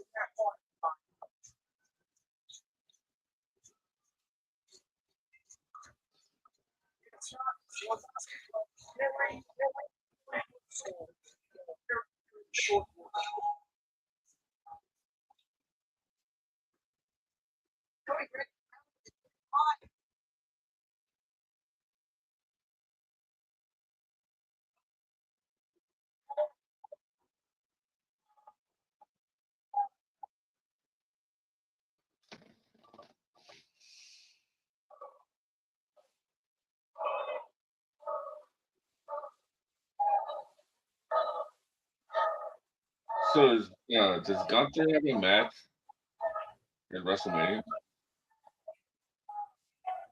Say what? Does Gunther have a match at WrestleMania? He did yesterday. Was it He any good? had so he had a match. It was against Seth Rollins, Oh, that and had as to be far good as then. yeah, I will say that was probably the best. Yeah, I'll be honest. It was the best match of the entire night one. Yeah, I heard it's bad. Um, at least from chatter online and stuff. But you can't escape it anyways. So,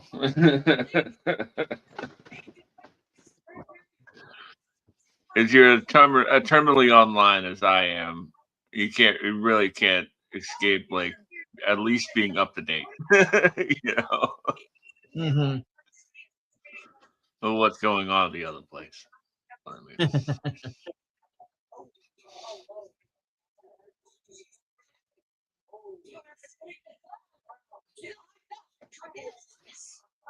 In other news, Stardom announced the full order of the card for All Star Grand Queendom. nice. And I'm looking forward to everything.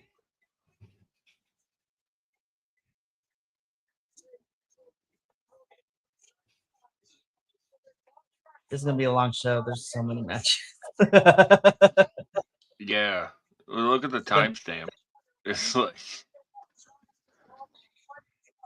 well, for this, but I'm also talking about All Star Grand Queendom because there are that's my bad. 9 matches on the main card and 3 on the pre-show. They're pulling an AEW style pay-per-view.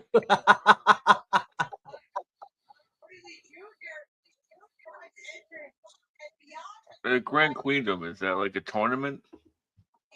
All Star Grand Queendom, I would say, is like their all-in WrestleMania for Stardom.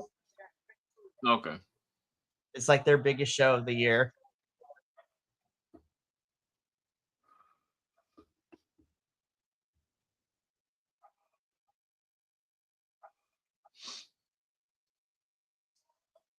But I'm so excited because we're getting that Shooty and Megan Bain match at this event too. Oh, nice. Yeah. I heard about that one. Stardom's something I need to dive into. You should get it together. No, I'm just kidding. Yeah. It's just that, like, you watch a lot of Well- wrestling already. yeah, that's the whole thing. Is that like I can only watch so much wrestling before I get become numb. you know what I mean? So like I love wrestling, but like I also like other media. You know. Oh, I feel you. And his opponent to my left. And besides, like with there being so much right now, it would be overwhelming. You know? I mean, it is overwhelming. Is what I mean. Like,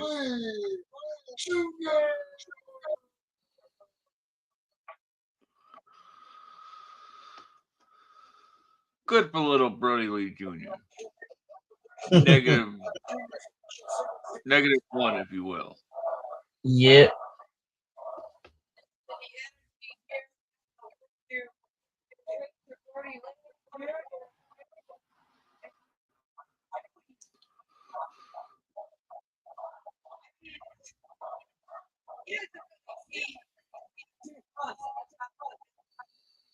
Unbelievable, given the fact that Brody Lee is taking Joey forward. Okay, locked up, they go.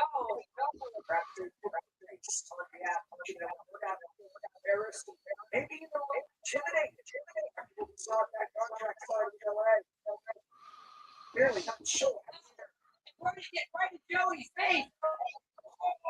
Oh. Joey. The head. Oh, interesting.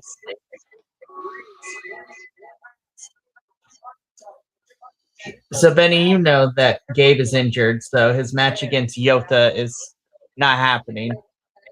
Yeah, it's Andrade. Andrade's the replacement. Okay, I was like, well, let me add that to my schedule of things to watch in May. How far are we into this? I would say like 6-7 minutes. Yeah, we're still in the establishment right now. Okay. So I like Brody Benny. Lee Jr.'s gear. Right.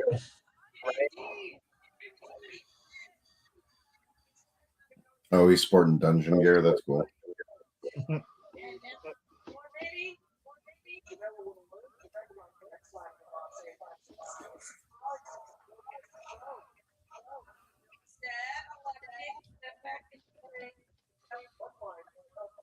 This long days of streaming with a 3-year-old is much harder than it was with a 2-year-old.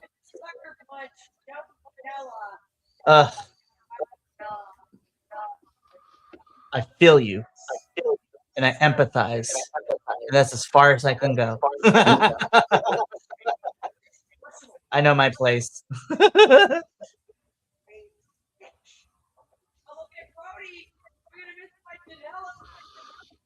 Well, nice. Ooh.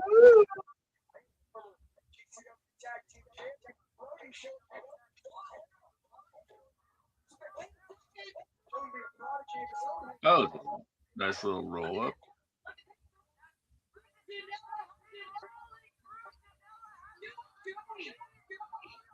It's funny seeing this matchup does make me think about like whenever someone like Sam Stackhouse wrestles somebody too. It's like you win by pinning someone's shoulders to the ground when there's this much of a size discrepancy. If you got them on the ground, really just lay on their shoulders, and they wouldn't be like. If Sam Stackhouse just like lays on somebody's shoulders, they're not getting a shoulder up.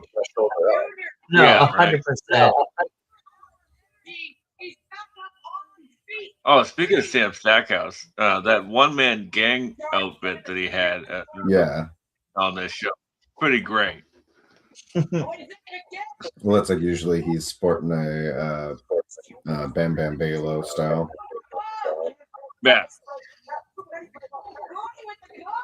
I thought that was a neat little callback. Mm-hmm.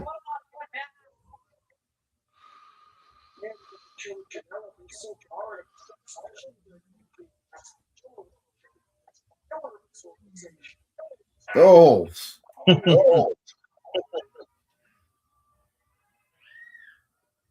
one-man gang, also known as Akeem, the African Dream. I was gonna say if at least he didn't go blue and gold, otherwise it would have been very much Akeem. Yes, exactly. Only slightly problematic. Oh, only slightly.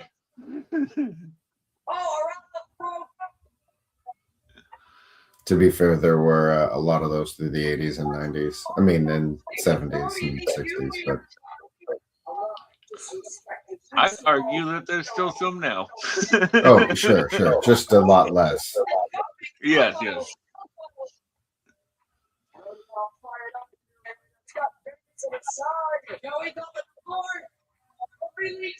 Well, Andrew, I have an update on something that we both saw. It seems that while he doesn't say how bad it is, I'm on Instagram and I see Jack Cartwheel in a sling, so he might be out for a hot minute. Yeah, I saw that he's out and he said he's injured, but the article I saw said didn't say how long or what it was. Oof.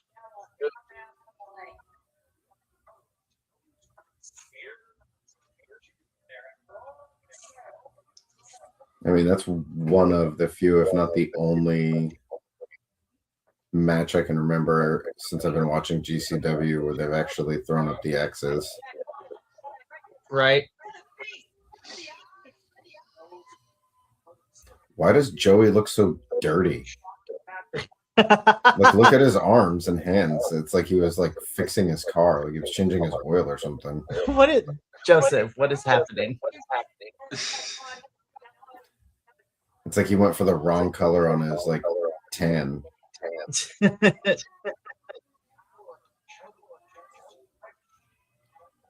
Yeah, that is weird. Like, is this a purpose choice, Joey? Or what's happening?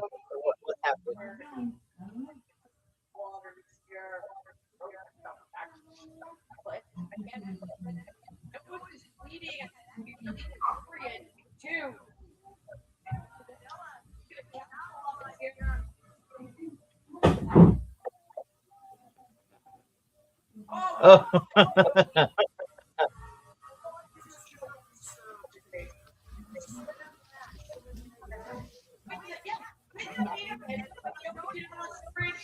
Joseph Janela out here looking like a whole strawberry with his hair color choice.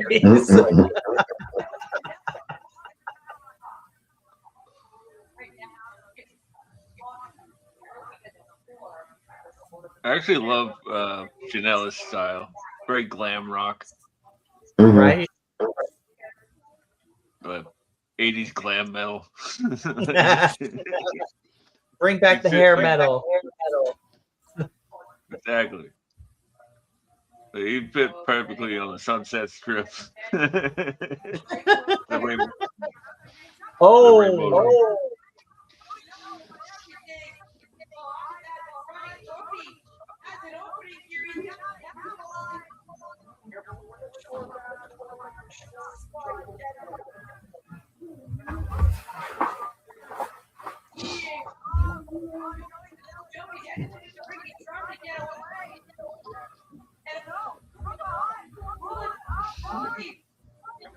Oh.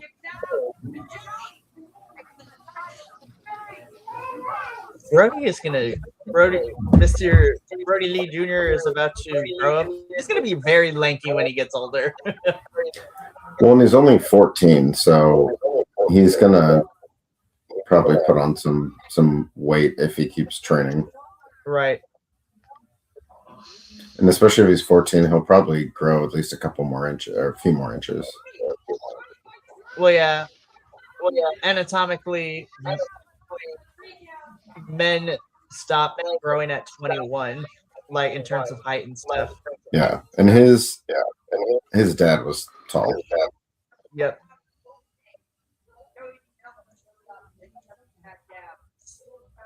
But you see that with a lot of people like Jordan Oliver, Marcus Mathers, Alec Price. Like they used to all be like super lean, but now they've bulked up because they've hit that age where they can start putting on a lot more muscle. Right. Oh.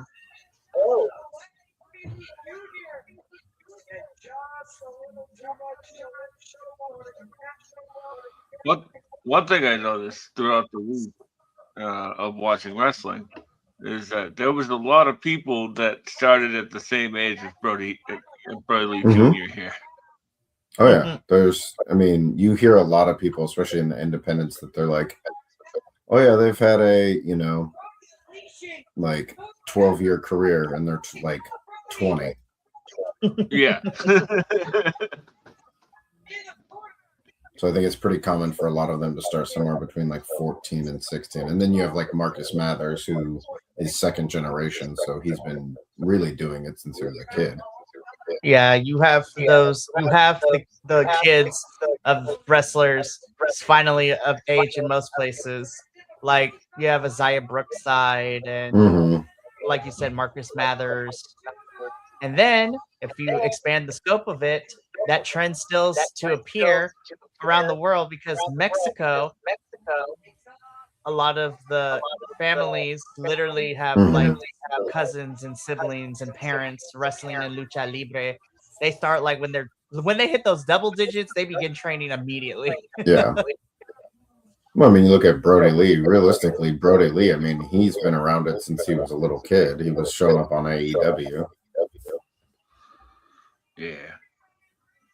He even got his heart broken by Preston Vance.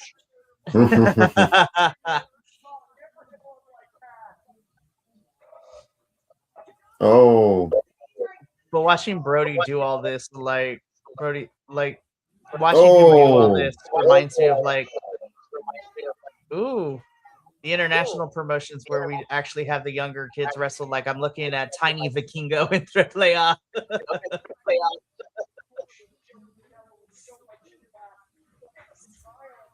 That was a hell of a beat trigger. He connected every last bit of that. He's fantastic. Oh my goodness.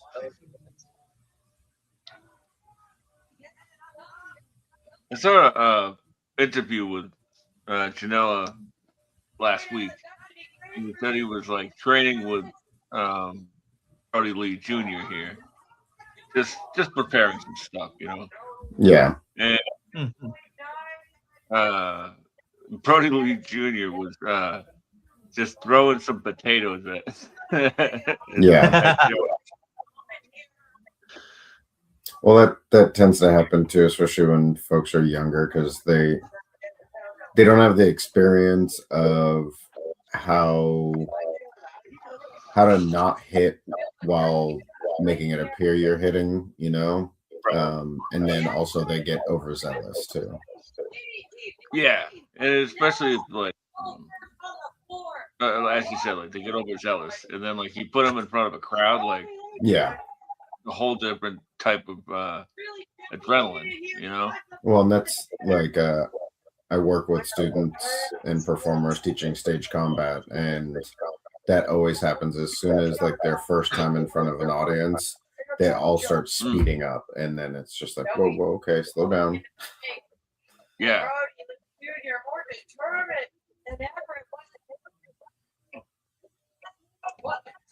Yes, the papers. Oh.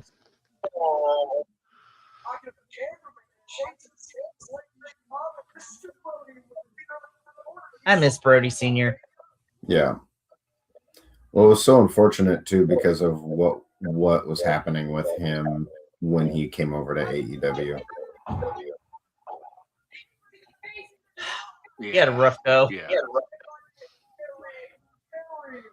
Yeah, they just kept him on the bench for so long, and then just fine, here you go.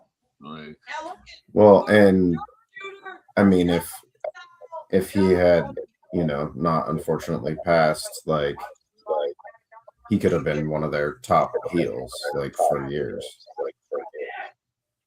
Definitely. I mean, you look at him and Bray Wyatt. Heat Seeker, holy hell! That was a rough heat seeker too. I think Joey came down his forehead instead of the top of his head. Yep. Speaking of Dragon Gate, Brody Lee and Dragon Gate was like nothing I've ever seen. It was so crazy. Young Brody Lee could really, really move for a giant man. Yeah.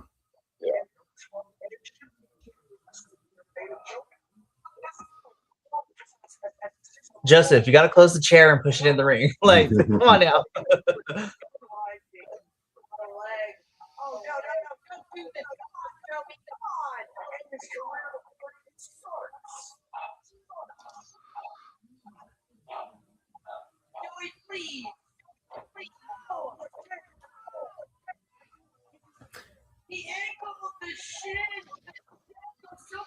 I will have to say, as much as I am not a fan of the practices at the Fed, I saw a video that I think it was Ricky Saint and Javon Evans were working a spot where Ricky was going to stomp on a chair on Javon's head.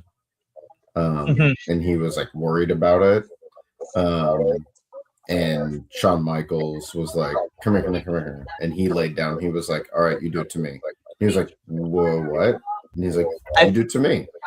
I think that was Ethan.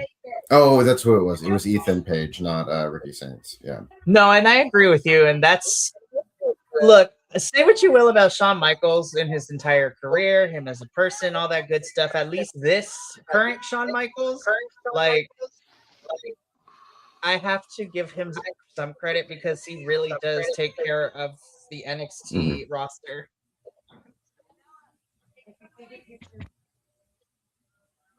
But yeah, the fact that he was like, the way he approaches it is the like, I'm not going to ask you to do something I wouldn't be willing to do first. So, like, that's I'll be right back. a noble approach. Okay.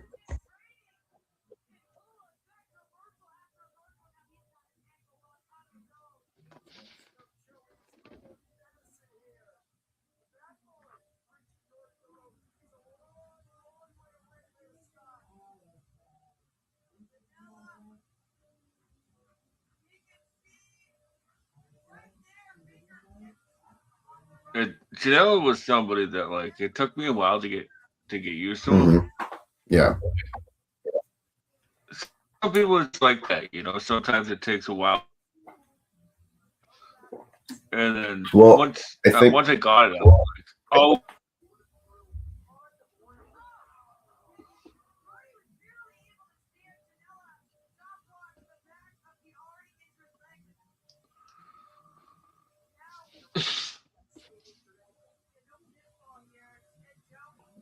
Yeah, I think the behavior of Joey behind the scenes when he was in AEW didn't do him any favors.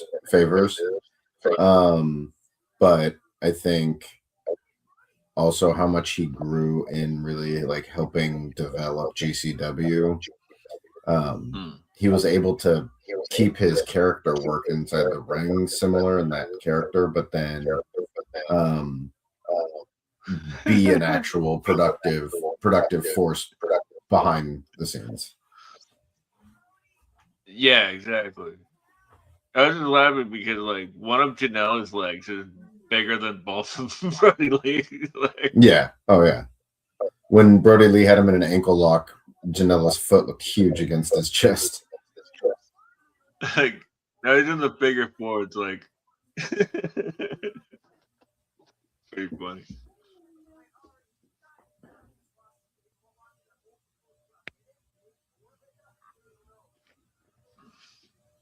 I remember listening to that interview I was talking about a few minutes ago, and Janela, being Janela, was just like, "Yeah, this is this whole card is designed to make Jim Cornette henchman."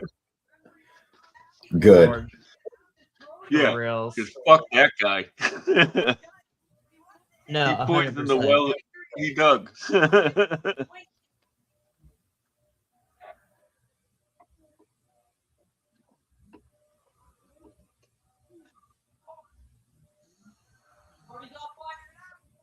For as long as I know, Joey, in his career.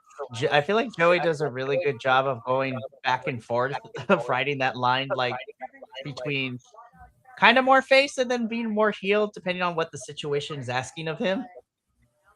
Yeah.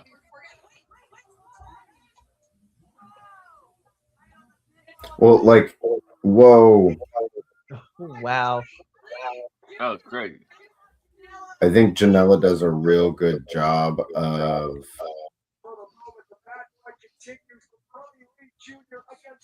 like a MJF kind of wrestler where he's very committed to his persona in the ring, but then even the things he does in that persona you can see are still like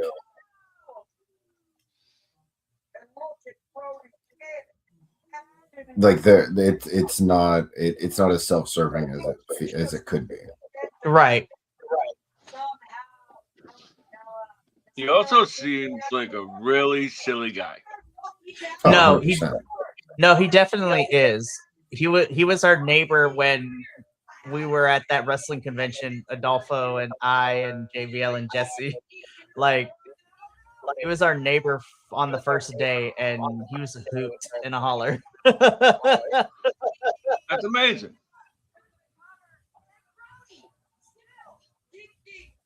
You guys went to a convention?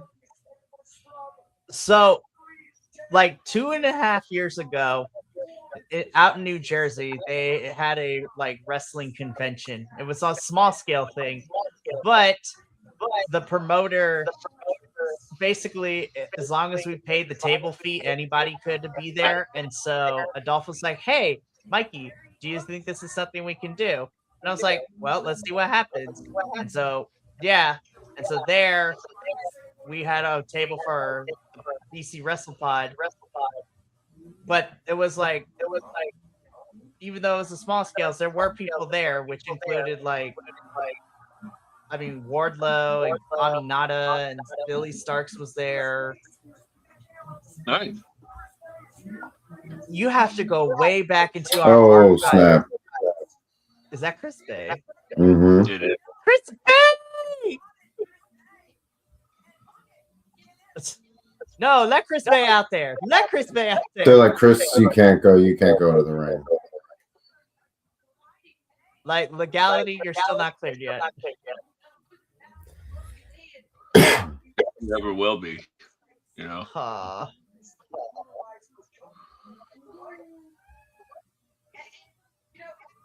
He's wearing a WrestleMania shirt. What the hell? It was WrestleMania 21.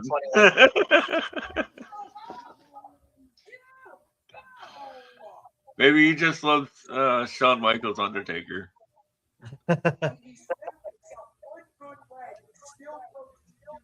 But to kind of finish up the story, we ended up going there. It was a 2-day convention, and you have to go back into the archives of this channel. But we have interviews. We have interviews with Janela, funny enough.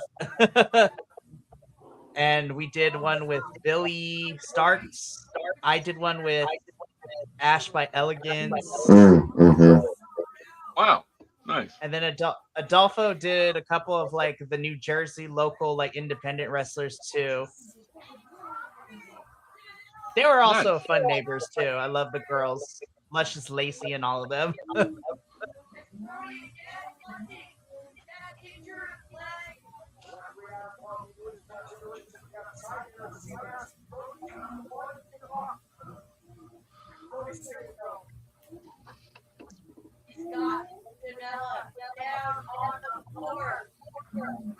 Now, I will say, given this kid is only 14, this is his first match, his selling is fantastic. Oh yeah, he's doing a great job. Mm-hmm.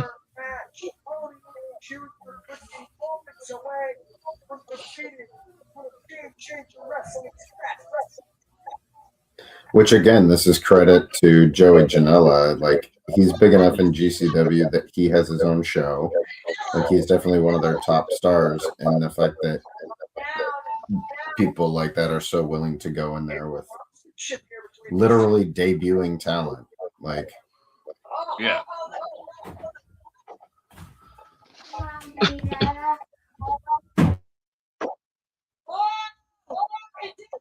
Just Another punch thing each about- other.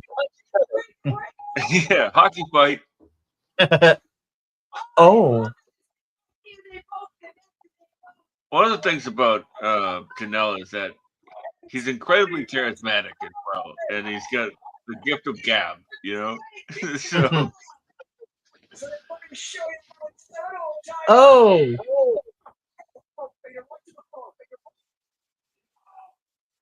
Decapitated Brody up out here.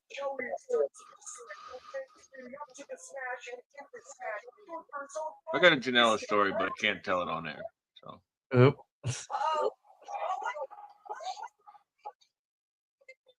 Oh. Oh.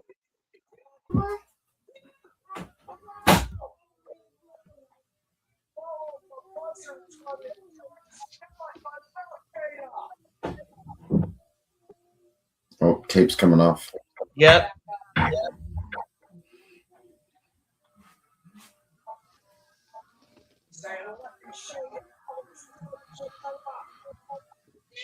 Oh.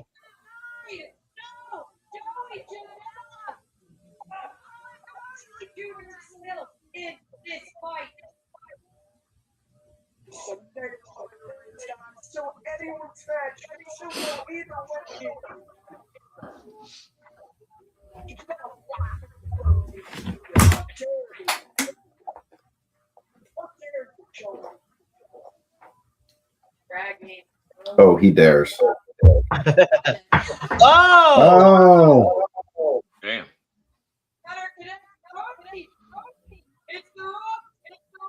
Nice ace cutter. Oh, goes the cool cutter. Oh. Oh no.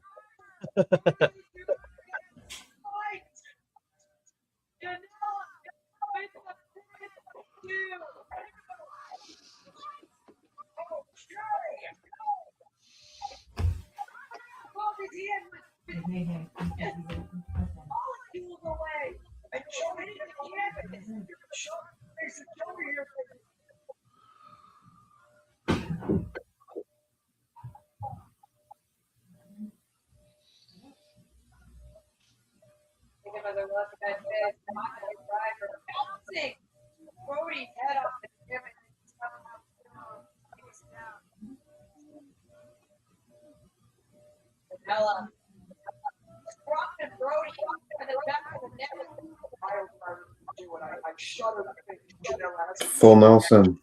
I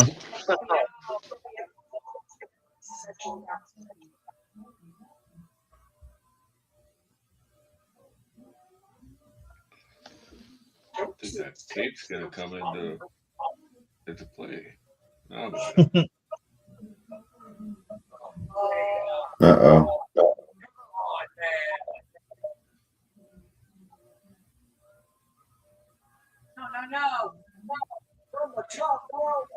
Dragon suplex from the top. Oh Lord. Just realized the danger he's in.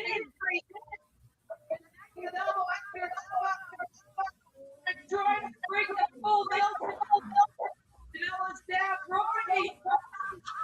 I think it's Joey who's in danger. Oh, nice roll through. No! Crossroads. Oh. Yeah. Oh. Oh. Nice. Joey just gave him a little thumbs up. Or, you know, proverbial thumbs up. And give him the thigh tap.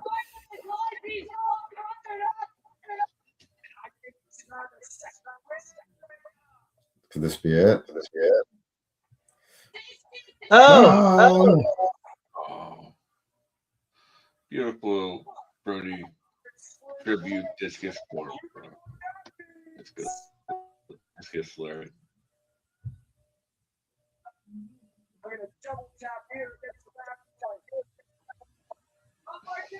Ooh. And again. Oh. A little Oh, yeah, there he goes. There it is. Here we go. Wrench that back. There it is.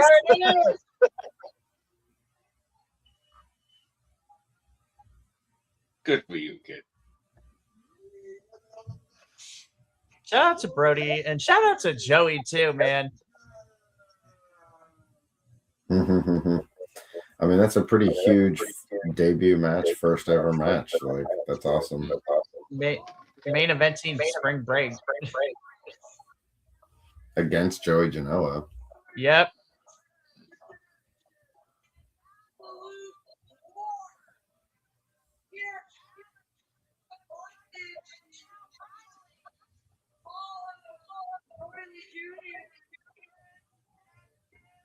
Oh, dude, even that kid ate it there. What is up? Is it a carpet or is it a cable? What is happening? It's the carpet. Like, his shoe even He came lost off. his shoe. not to That kid fell all the way out of his shoes.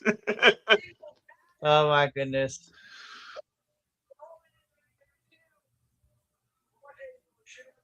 Aww.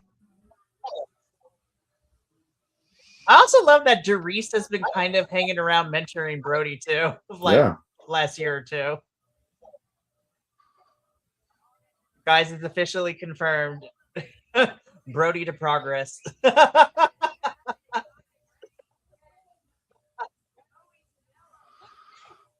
Aww. The little one's like, it's my turn next, Joseph. Joey's like, no.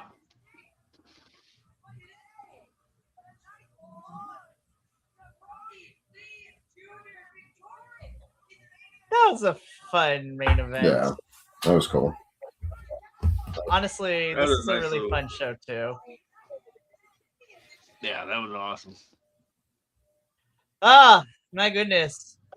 Well then, that is officially Joey Janela's Spring Break 10.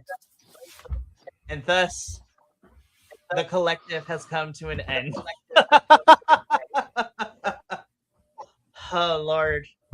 Man. The weekend is over for most of us, except for those unlucky few. Well, at least for the watch-along portions. At least the rest of this week is nothing but post shows, which is a lot easier to do. But, yeah, well, this was a fun weekend for sure. But that's it for the morning portion of Hell Week. I will be back once again with the indie crew tagging out and Kilta tagging back in with me as we got round 2 of WrestleMania tonight, which you can catch us in about 2 hours. But until then, from all of us here at BC Wrestle Pod to you at home, remember, take care of yourself, love one another, stay iconic, and more importantly than anything, you always deserve to finish your story. We'll see you later on tonight for Mania Night 2, but until then, sayonara, adios, and until next time, peace.